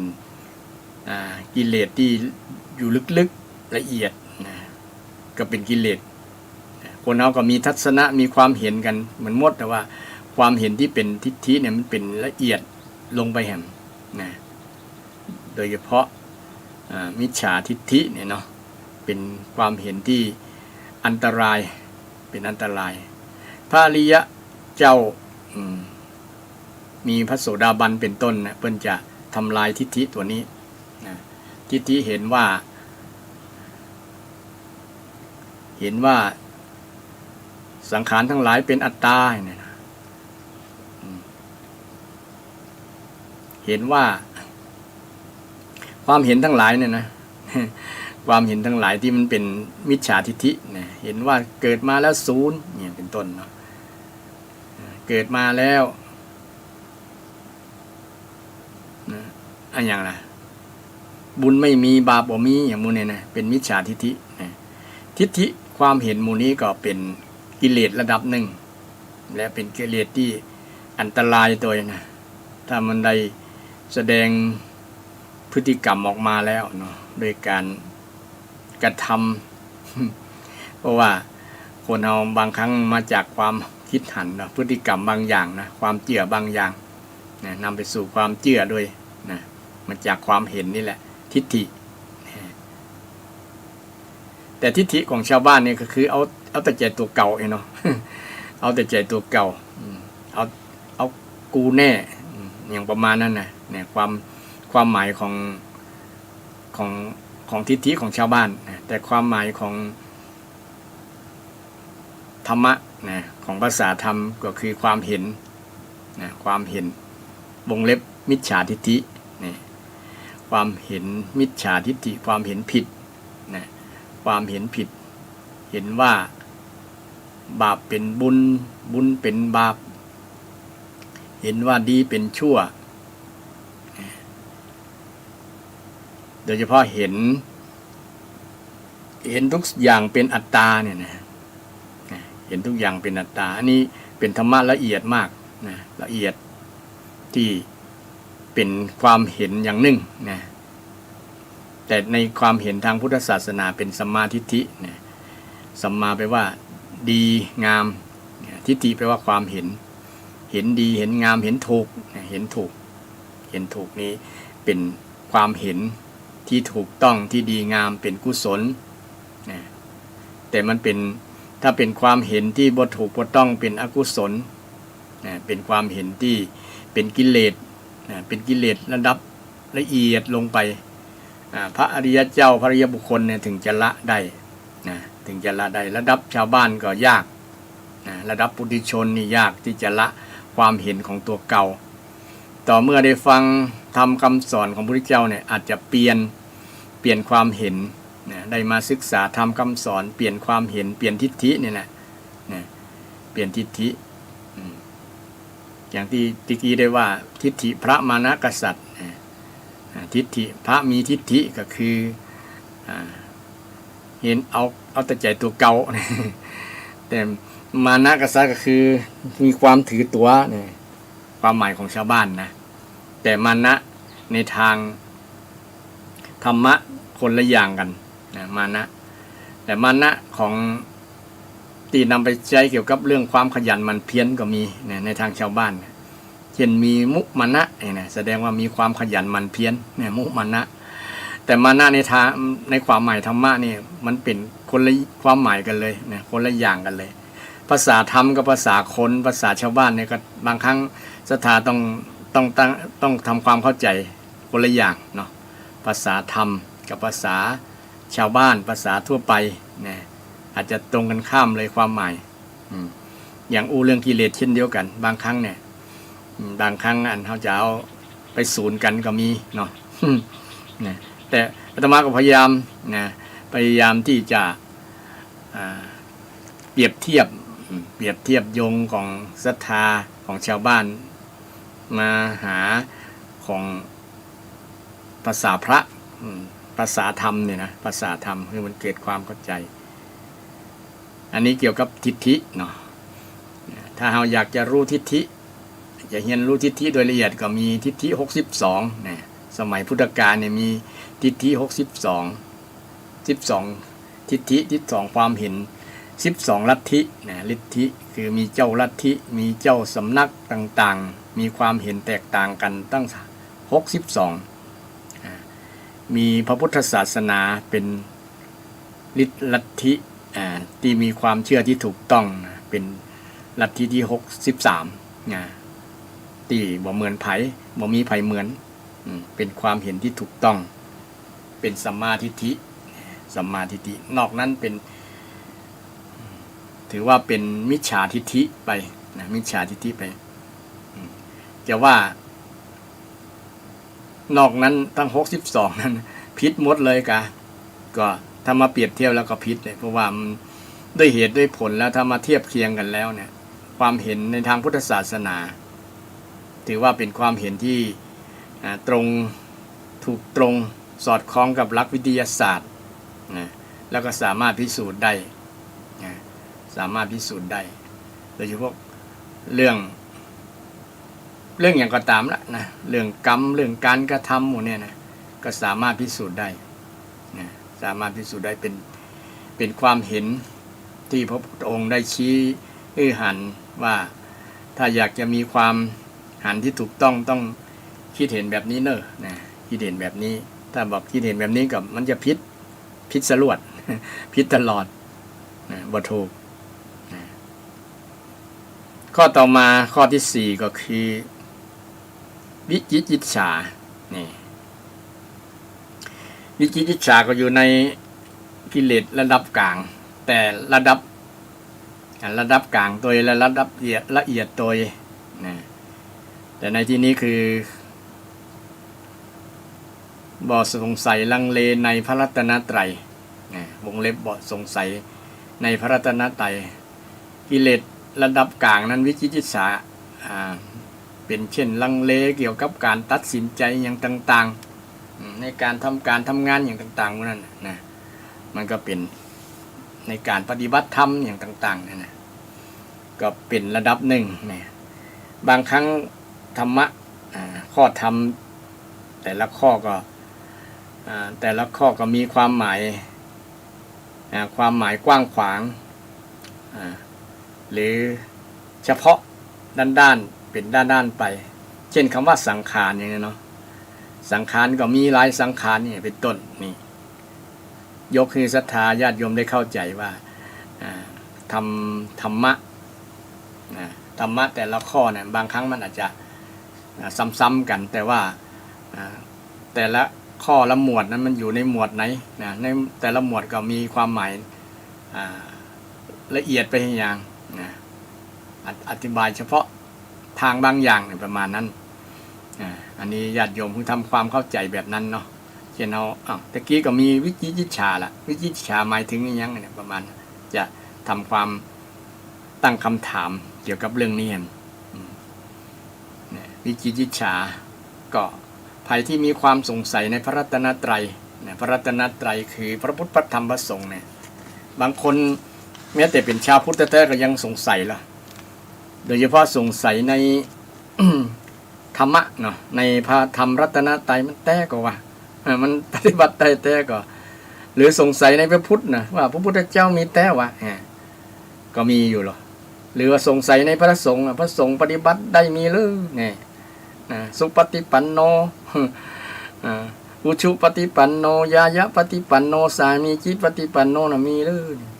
หมดแล้วพระอรหันต์บ่มีแล้วอย่างนั้นหรือว่าสงสัย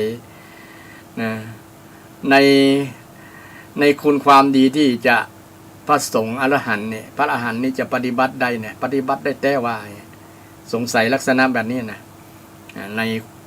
คุณของพระรัตนตรัยก็ดีในพระรัตนตรัยก็ดีเนี่ยสงสัยยังบ่มั่นใจได้นะว่ามีบ่มีแต่บ่แต่นี่ก็เป็นลักษณะความสงสัยแบบนี้ก็เป็นกิเลสอย่างหนึ่งนะละเอียดมากๆนะมันแฝงอยู่ในจิตใจถ้าญาติโยมมีก็แสดงว่ายังมีอยู่นะกิเลสประเภทอย่างละเอียดเลยว่าสงสัยในพระรัตนตรัยเนี่ยยังบ่มั่นใจตลอดนะพระพุทธมีแต่ว่าเปิ้นแต่งมาก็แต่งเรื่องมาก็ก็ยังมีอยู่ยังมีคนที่มีความคิดแบบนี้นะความเข้าใจความเชื่อแบบนี้นะยังมีถือว่าบ่มั่นศรัทธาบ่มั่นคงในพระรัตนตรัยบ่เชื่อแต่ระดับไหนถึงจะเชื่อแต่เนี่ยระดับโสดาบันเพิ่นว่านะคนที่จะบรรลุโสดาบันคือพระอริยบุคคลระดับต้นนี่ศรัทธาเนี่ยเป็นพระโสดาบันเนี่ยถึงจะบ่สงสัยแล้วนะในพระรัตนตรัยบ่สงสัยในพระพุทธในพระธรรมในพระสงฆ์ละนะมั่นคงแต่นะเชื่อเลยแต่ก็มีบางผู้บางท่านบ่ สงสัยในพระรัตนตรัยนะสงสัยการสงสัยนี่ก็เป็นสิ่งหนึ่งก็ดีแล้วมันเป็นวิสัยของนักปราชญ์อย่างหนึ่งเนาะสงสัยและถามแต่ต้องถามนะต้องหาความจริงนะต้องหาความจริงถ้าเอาสงสัยในพระรัตนตรัยเขาก็ต้องหาความจริงจากพระรัตนตรัยว่าพระพุทธเจ้าเนี่ยเปิดมีประวัติจะได้เป็นบุคคลที่มีจริงในโลกก็เกิดขึ้นจริงก็เราต้องหาข้อพิสูจน์หาบทพิสูจน์หาสิ่งที่พิสูจน์เพื่อจะให้คลายสงสัยบางคนไปแอลที่พระเจ้าชายสิทธัตถะที่ประสูติตรัสรู้ปรินิพพานไป ไปที่ประเทศอินเดียเนปาลก็ดีศรีลังกาก็ดีไปหันแล้วน้ำตาไหลนะไปหันสังเวชนีสถานสีตีเนาะไปหันแล้วมันเกิดน้ำปิติหลั่งน้ำตามันลุกที่ไหนมากับบ่ฮู้นะมันในความปิติยินดีอ่ะบ่ใช่น้ำตาแห่งความเสียใจนะน้ำตาแห่งปิตินะมันปลื้มปิตินะขนลุกขนชันนะมันเกิดความประทับจิตประทับใจโอ้นะใครเกิดตันในสมัยพุทธกาลในสมัยพุทธเจ้าเนาะเฮาคงจะเป็นพระอริยบุคคล ถ้าได้ตันพระพุทธเจ้านะเสียดายนะเกิดบ่ตัน บางคนมันก็เลยทำให้บ่เกิดความสงสัยมีแต่ละนะสถานที่หลักฐานมีเสาอโศกมีตีนั่นตีนี่นะเป็นหลักฐานยืนยันไว้ว่ามันมีจริงมีหลักฐานมีหลักฐานทั้งเป็นสถานที่ทั้งเป็นบุคคลคนสืบถึงบุคคลก่อนว่าตระกูลสักยะตระกูลนี่ยังอยู่ก็เนี่ยนามสกุลโคตมะยังมีอยู่ก็เนี่ยเขาสอบถามกันก็ยังมีอยู่นะมีอยู่นะแล้วก็มีพระอยู่ในเมืองไทยเนี่ยเป็นแต่ก่อนเป็นผู้ปฏิบัตินะเป็นเลขาส่วนตัวของสมเด็จพระสังฆราชพยานสังวรสมเด็จพระยานสังวรสมเด็จพระสังฆราชที่ผ่านมาองค์ที่ผ่านมาองค์ที่19เลยเนาะที่ผ่านมาวัดบวรนิเวศก็สืบแล้วก็เป็นลูกหลานของพระพุทธเจ้าก็เป็นลูกหลานของพระพุทธเจ้าตระกูลนี่คนที่สงสัยก็สืบถึงขนาดนั้นว่าเกิดความมั่นใจนะว่าพระพุทธเจ้าเป็นบุคคลที่มีตัวตนจริงไหมไม่ใช่แต่งนิยายขึ้นมาประมาณนั้นนี่มันก็ทำลายความสงสัยออกไปเหี่ยนะกระจัดความสงสัยความกังขาได้ในส่วนของพุทธรัตนะยิ่งไปพอในถ้ำอะไรอย่างก็ที่เปิ้นไปสกัดเป็นกุฏินะโอ้เกิดความมหัศจรรย์นะถ้ำอชันต้าหรือถ้ำอะไรอย่างนี้ลืมไปอย่างนะอาตมาก็ดูแต่ใน คลิปใน YouTube นะบอกเคยไปกำเตือนนะแต่ว่าไปหันแค่หันนั้นก็เกิดศรัทธาแล้วศรัทธาญาติโยมเกิดความเชื่อมั่นแล้วว่าโอ้ประวัตินี่มีจริงเป็นจริงแต่นะมีประวัติศาสตร์สืบทอดถึงประวัติจริงๆได้นะประวัติจะปัจจุบันนี้นะแล้วก็มีหลักมีฐานที่ยืนยันว่าเป็นบุคคลที่มีตัวจริงมีจริงเป็นบุคคลประวัติศาสตร์จริงๆนี่อันนี้เกิด เกิดความมั่นใจเชื่อแต่ละนะ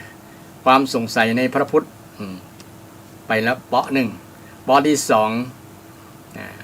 พระธรรมคำสอนพระธรรมคำสอนเนี่ยมันจะแม่นแต่ว่าเป็นพุทธวจนะแต่ก็อันนี้บ่เป็นก้าอย่างช่วงหนึ่งปี2 ปี3 ปีที่ผ่านมาว่าอันนี้บ่ใจพุทธวจนะอันนี้บ่ใจพุทธวจนะอันนี้แม่นบ่แม่นอันนี้อัตถคถาจารย์เนี่ยเถียงกันนะเป็นลัทธิอาจจะเป็นเถียงกันว่ามันแม่นบ่แม่นนะแต่ที่สำคัญขอให้ญาติโยมยึดหลักว่าคำสอนพุทธเจ้านี่ถ้าเราอยากจะรู้ว่าแม่นบ่แม่นเนี่ยเพิ่นเอาหลักธรรมที่พุทธองค์ได้สอนไว้เนี่ยมาเปรียบเทียบเช่นหลักที่มันเป็นไปด้วยความเรียบร้อยดีงามด้วยความเป็นผู้ที่มักน้อยสันโดษเนี่ยเป็นผู้มีความเพียรเนี่ยเป็นหลายๆข้อนะวันหน้าจะนำมา สถาฟังแล้วก็ถ้าจะ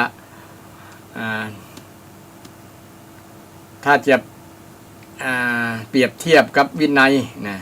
ถ้าจะถือหลักวินัยก็เอามหาประเทศ4นะสิ่งนี้เข้ากับสิ่งนี้ได้นะเพราะสิ่งนี้เข้ากับสิ่งนี้มันคัดกับสิ่งนี้ประมาณนั้นมหาประเทศ4เช่นแต่ก่อนนี่มัน อย่างยาบ้าเนี่ยบ่มีเนี่ยต่อก่อนในสมุดใหม่พุทธกาลเนาะกัญชาเนี่ยบ่มีเนาะกัญชาที่เพื่อนกัญชาเสรีเนี่ยที่กำลังเป็นข่าวว่าจะทำให้ลูกหลานเยาวชนติดกัญชากันเอาไปผสมกับอันนั้นอันนี้มาคือคนบริโภคมาคนใจเนี่ยนะมันคนจะติดงอมแงมกันจะเป็นผลเสียต่อสุขภาพร่างกายแทนที่จะเป็นประโยชน์เป็นผลเสียในช่วงระยะยาวเป็นต้นเนาะนี่สิ่งมูนี้สิ่งเสพติดทั้งหลายที่เกิดมาใหม่ๆเนี่ยมันบ่มีแล้วเนี่ยจะได้ถ้าตุเจ้าไปเสพสิ่งกัญชาล่ะนะเสพกัญชามันบ่มีในบทบัญญัติหรอกนะเพิ่นก็ว่ากัญชานี่ก็เป็นสิ่งเสพติดเข้ากับสุรานี่สุราแต่ก่อนมีหรอสุรามีสมัยพุทธกาลแล้วนะเอากัญชาเนี่ยไปเข้ากับสุราได้มันก็ชนิดเสพสิ่งเสพติดเหมือนกันนี่เพิ่นก็คืออนุโลมว่าอันนี้เป็นคำสอนเป็นหลักวินัยที่อ้างได้และคำสอนที่เถียงกันว่าอันนั้นนี่ถ้ามันเข้ากับลงในอริยสัจสี่เนี่ยส่วนหนึ่งญาติโยมเข้าในอริยสัจสี่นำไปเพื่อความพ้นจากทุกข์และอริยสัจสี่ก็มีมรรคมีองค์แปดอันไหนมันเป็นสัมมาสมาธินี่เช่นครูบาอาจารย์บางรูปเพิ่นสอนว่าพุทโธพุทโธเนี่ยเนาะพุทโธพระพุทธเจ้าก็บ่ได้สอนหรอกแต่ว่าเอามาจากคำพุทธานุสตินั่นแหละพุทธานุสติตีเปิ้นระลึกถึงนึกถึงบุญคุณของพระพุทธเจ้าคำสั้นๆสุดท้ายก็คือพุทธาพุทโธภควาติเนี่ยนะพุทโธภควาติเนี่ยใกล้จะถึงเนี่ยเป็นเอาคำย่อนะคำย่อของคุณของพระพุทธเจ้าทั้งหมดตั้งแต่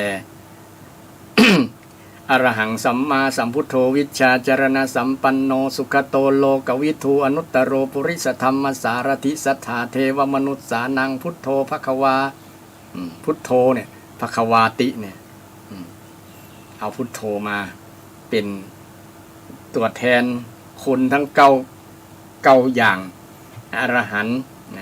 อรหังเป็นพระหันต์สัมมาสัมพุทโธตรัสรู้ชอบได้ด้วยพระเองคุณทั้ง9อย่างจนถึงภควาเนี่ยนี่เอามาเฉพาะพุทโธเนี่ยก็เลยเป็นการเจริญพุทธานุสติบางคนว่าบ่ใช่คำสอนของพระพุทธเจ้าก็ต้องว่าคำว่าบริกรรมพุทโธนั้นบ่มีจริงแหละแต่ว่าคือนึกถึงเนี่ยนึกถึงกรรมนึกถึงคำ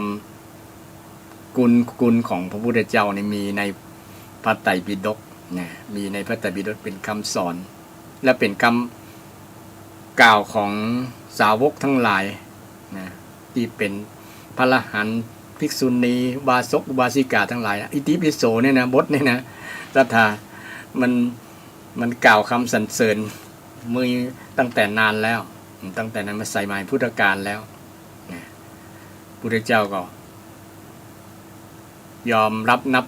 ว่ามันเป็นสิ่งที่ดีสิ่งที่ดีที่จะเป็นกุศโลบายให้เจริญสติเป็นสัมมาสติได้ในอนุสติ10อย่างการเจริญสมถวิปัสสนากรรมฐานการเจริญสมถะก็คือเจริญสมาธิก็อันนี้เป็นความหมายอธิบายเกี่ยวข้องเกี่ยวกับเรื่องคำสอนพระธรรมคำสอนของพระสัมมาสัมพุทธเจ้าคือศรัทธาญาติโยมได้ฟังกันตะกี้เรื่องความสงสัยในคำสอนในพระธรรมธรรมรัตนะเนาะที่มาจากคำว่าวิจิกิจฉาแม่ละวิจิกิจฉาความสงสัยลังเลสงสัยในคำสอนในพระรัตนตรัยพระพุทธเขาก็เชื่อแล้วแต่บางคนว่าเชื่อ2อย่างเชื่อพระพุทธพระธรรมต่อไปบัดเชื่อสงฆ์แล้วเพราะว่าพระสงฆ์ พระสงฆ์มีแต่เรื่องแต่เล่านะมีแต่เรื่องนั้นเรื่องนี้แล้วก็เป็นข่าวหน้าหนังสือพิมพ์แล้วก็เป็นนั่นเป็นนี่เนี่ยบัดเชื่อละนะยอมรับละบัดเชื่อนะ เลยเป็นเหตุให้ที่ว่า ยังสงสัยอยู่นะยังสงสัยบ่มั่นใจนี่อุไปถึงรัตนตรัยคือสังขรัตนะล่ะสังขรัตนะคือสงสัยในพระรัตนตรัยนี่สงสัยในพระสงฆ์ตะกี้ถ้าเรามั่นใจในคำสอนนะคำสอนที่เราบ่มีความสงสัยในคำสอนแล้วเพราะว่าคำสอนของพระเจ้าที่บอกย้ำนักย้ำหนาก็คือเป็นคำที่สามารถพิสูจน์ได้นะสามารถที่พิสูจน์ได้สวากขาโตภควตาธัมโมพระพุทธเจ้าอูดีแล้วอูถูกแล้วนะสวากขาโตเนี่ยนะอูถูกต้องแล้วตัดถูกต้องแล้วนะตัดถูกต้องแล้วไผว่าบ่ถูกต้องก็ว่ามาแหละสวากขาโตภควตาธัมโมเนี่ยทำที่พระพุทธภาคตัดไว้ดีแล้วเนี่ยถูกต้องแล้วบ่มีไผจะมาคัดง้างไผจะมาโต้แย้งนะสวากขาโตเนี่ยศรัทธา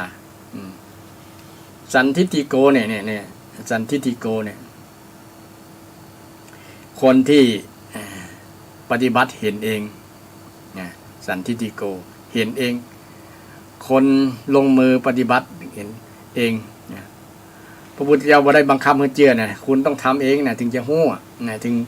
เช่นคุณแต่อยากจะรู้ว่ารสชาติของกับข้าวอันนี้มันเป็นจะได้เนี่ยจิ้มพอแหละ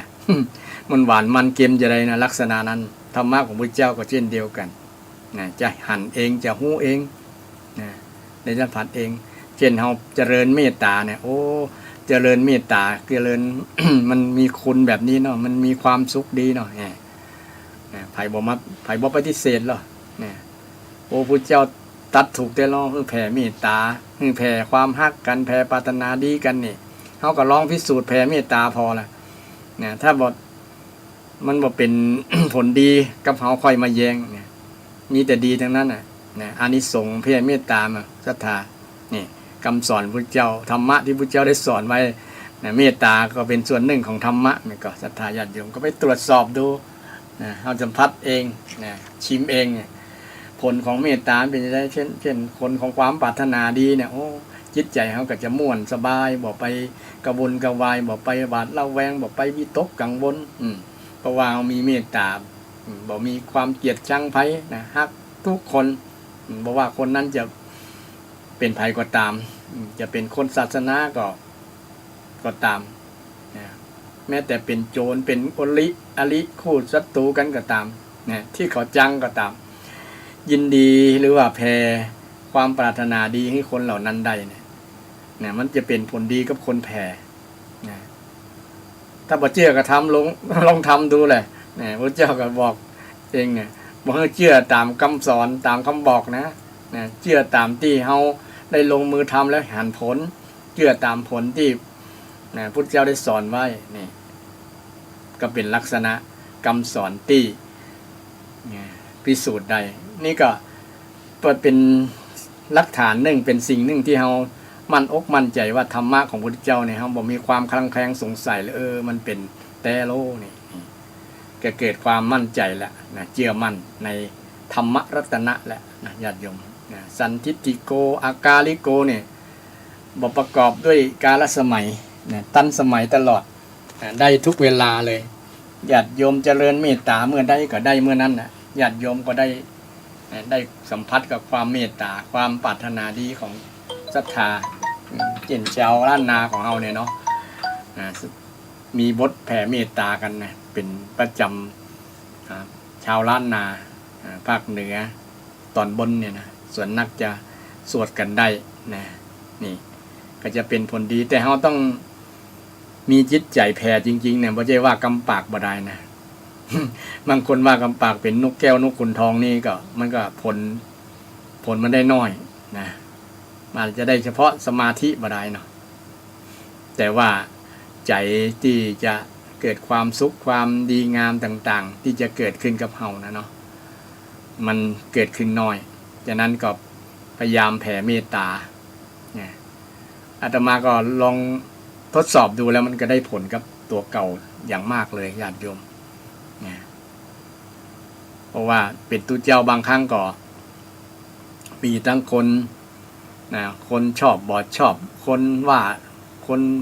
นินทาคนสรรเสริญก็มีหมดเนาะโลกธรรม8ประการเนี่ยแต่เฮาก็บ่ได้ไปตำหนิติเตียนบ่ได้ไปโคดไปถือสาหารือหยังนะพยายามแผ่เมตตาในความปรารถนาดีบางครั้งถ้าพวกเราถ้ามีอะไรอย่างมีคนมาว่ามาอย่างต้องขอบคุณเขาเด้อเพราะว่าบางครั้งเขาอาจจะเตือนสติเฮาได้นะได้มาสำรวจตรวจตาเฮาเป็นอย่างกรรมที่เขาว่าก็ฮะนะอาจจะได้สำรวจตรวจตาตัวเก่าดูนะต้องขอบคุณคนที่ทักที่ว่านั้นนะมองในแง่ดีไปเนาะถือว่าเขาปรารถนาดีกับเฮาก็แล้วกัน เขามองเฮาลักษณะนั้นมันแตะแม่นก็เอามาสำรวจตรวจตาพอกตัวเก่าดูว่ามันเป็นจริงก็ถ้าเป็นจริงเขาก็จะปรับปรุงตัวเก่านะแล้วก็ถ้ามันผิดก็ขอโทษขออภัยเนี่ยก็บ่เป็นหยังถึงแม้เป็นทุกเจ้าก็ขอโทษได้เนี่ยญาติโยมก็มีสมัยหนึ่งเรามีพระสงฆ์ในพระพุทธการเนี่ยนะผิดหัวกับคฤหัสถ์ฆราวาสหลายท่านหลายคนที่เปิ้นมีภูมิธรรมสูงนะมีภูมิธรรมสูงก็เลยมีปากมีเสียงกันพระสงฆ์ก็มาพิจารณาดูโยมคนนี้มาว่าเป็นแต้ก็เอาไปมาขอสุมาภัยกันนะในที่สุดก็เกิดความดีงามเกิดความเข้าใจที่ถูกต้องดีกันนี่เป็นลักษณะการพัฒนาเอาธรรมะมาใจกันนะ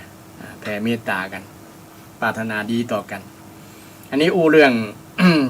บทพิสูจน์เรื่องธรรมะของพระพุทธเจ้าว่าอากาลิโกไม่ประกอบด้วยการใจได้ทุกเวลาไหนก็ได้นะบ่เหมือนกับปลูกข้าวเดือนนี้ต้องไปแหม3 เดือน100 วันถึงจะได้เกี่ยวได้เก็บเกี่ยวถึงจะได้ผลเนาะแต่ธรรมะได้ผลทำเดี๋ยวนี้ก็ได้วันนี้นะเดี๋ยวนี้ก็ได้เดี๋ยวนี้นะวันนี้ก็ได้วันนี้นะได้ตลอดแล้วก็บ่ล้าสมัยว่าทำวันพุธจะล้าสมัยต้องเปลี่ยนไปทำอย่างอื่นบ่ได้ทำอย่างเดิมอย่างเก่านี่แหละนะธรรมะของพุทธเจ้าจึงเป็นสิ่งที่ฮ้องว่าอากาลิโกไม่ขึ้นกับสมัยนะไม่ล้าสมัย เสื้อผ้าอาภรณ์ต่างๆก็ล้าสมัยเปลี่ยนทุกปีนะเดี๋ยวก็รุ่นนั้นรุ่นนี้แฟชั่นนั้นแฟชั่นนี้แต่ธรรมะนี่ใส่กับไผ่ได้ดีหมดเลยนะจะเป็นรุ่นลูกรุ่นหลานรุ่นเยาวชนรุ่นปู่รุ่นย่าตายายใส่ไผ่ก็งามกับคนนั้นนะธรรมะมีกับไผ่ก็ดีกับคนนั้นคนนั้นก็จะงามคนนั้นก็จะดีคนจะมีความสุขนะใส่ได้หมดนะใส่ในจิตในใจกันได้หมดนะบอกกับบอกรวม ใส่พอดีนะธรรมะนะใส่ที่ไว้ที่จิตที่ใจแล้วจะเป็นประโยชน์นะเอหิปัสสิโกเนี่ยทาหังพิสูจน์แล้วเนี่ยจงมาดูเลยมาพิสูจน์ดูบ่เจียก็มาดูแลประมาณนั้นนะธรรมะของพระเจ้าเนี่ยถึงขนาดนั้นน่ะเชิญชวนให้มาพิสูจน์เอหิปัสสิโกนะเมื่อพิสูจน์แล้วก็โอปัญญิโกน้อมเข้ามาในจิตในใจนะในจิตในใจของเฮานะธรรมะ 4 หัวใจยังว่างจากธรรมะนะครับเติมเต็มในจิตในใจมีแต่ธรรมะเต็มเลยนะมันก็เป็นทำ เป็นชีวิตที่บริบูรณ์สมบูรณ์มีความสุขเป็นมงคลชีวิตนี่ศรัทธาเป็นมงคลชีวิตใครมีธรรมะในจิตในใจเอาธรรมะมงคลไปคล้องจิตคล้องใจอยู่นะบอกคล้องแค่คอนะที่เป็นคล้องคอเพื่อเป็นเตือนสติเตือนเป็นอนุสรณ์เตือนสติไว้บ่ได้นี่หลวงพ่อนั้นหลวงพ่อนี้ที่เขานับถือคารวะที่เพิ่นสอนไว้ก็จำคำสอนของเพิ่นเนาะนี่ในส่วนประโยชน์ที่คล้องคอแต่ส่วนประโยชน์ที่คล้องใจนี่เขาสัญญาความจำที่เขาจำที่เขามีประสบการณ์สั่งสมบารมีมาเนี่ยนะเขาก็นำธรรมะข้อนั้นมาประพฤติปฏิบัติเพื่อเป็นประโยชน์ในส่วนนี้เองธรรมะของพระเจ้าจึงเป็นที่บอกค้างแข้งใจบ่สงสัยในจิตในใจเฮาก็ไปผ่านไปแห่งข้อหนึ่งแห่งรัตนะหนึ่งรัตนะต่อมาก็รัตนะที่คือสังฆรัตนะนี่ที่ตะกี้ได้เกินไป หน้านี้ก่อนแล้วว่าบางคนเดี๋ยวนี้บอกศรัทธาในตุเจ้าละนะตุเจ้าก็มีกับเรื่องกับเรา มีกับเรื่องกับเราเราต้องแยกแยะเป็นสมมุติสงฆ์กับอริยสงฆ์นะศรัทธาสมมุติสงฆ์นี่ก็คือสงฆ์โดยสมมุติอย่างอาตมาเนี่ยสมมุติเป็นตั้งเป็นสมมุติกันห้องกันว่าเป็นตุนะเป็นตุเจ้าถ้าจะเป็นตุเจ้าแต่ต้องพัฒนาคัดเก่ากิเลสอย่างในวันเนี้ยคัดเก่ากิเลสต่างๆกิเลสทั้งหยาบทั้งกลางทั้งละเอียดเนี่ยออกกำหน่อยจนพัฒนาเป็นอริยบุคคลขจัดกิเลสระดับละเอียดให้หมดเนี่ยถือว่าเป็นอริยบุคคลจะได้เป็นอริยสงฆ์อริยบุคคลสงฆ์ที่ประเสริฐบุคคลที่ประเสริฐที่เป็นสงฆ์โดยเป็นพระรัตนตรัยที่เรานับถือโดย โดยเป็นสรณะเป็นที่เปิ้งตั้งจิตตั้งใจแม้แต่อาตมาก็นับถือพระสงฆ์ที่เป็นอริยบุคคลนะแต่ครูบาอาจารย์บางรูปบางตนท่านก็อาจจะเป็นอริยสงฆ์นะที่เรากราบที่เราไหว้เราเป็นไอดอลเป็นผู้ที่เรายึดแบบถือปฏิบัติบางรูปบางตนเนี่ยเพิ่นปฏิบัติดีปฏิบัติชอบเราก็เคารพศรัทธาก็ถือว่าอาจจะเป็นพระอริยสงฆ์ที่เรากล่าวคำว่าสังฆังสรณังคัจฉามิก็คืออริยสงฆ์ศรัทธาสังฆังสรณังคัจฉามิอริยสงฆ์แต่ถ้าเราหาบุคคลที่เป็นอริยสงฆ์มาได้เราก็ถือธรรมะนี่แหละเป็นอริยสงฆ์ได้นะธรรมะที่จะทำให้เป็นพระอริยบุคคลวันหน้าจะได้นำมาเล่าของศรัทธาญาติโยมวันนี้ยังบ่จบเตือนนะเกี่ยวกับเรื่องกิเลสมันยาว กิเลสยังละเอียดนี่ยังได้เกิงเดียวอยู่เนาะเอาติดไว้วันพุธหน้าเนาะวันพุธหน้าวันนี้เวลาหมดเวลาก็บ่ได้ตอบปัญหาญาติโยมก็บ่โทรมาก็บ่เป็นหยังนะวันหน้าก็จะได้ มาอธิบายนำธรรมะมงคลข้อสุดท้ายจะโยงเรื่องอริยบุคคล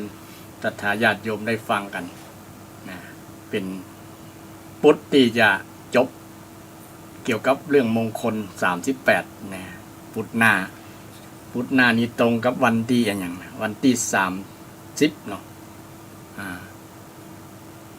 แห่ง7วันที่3นะ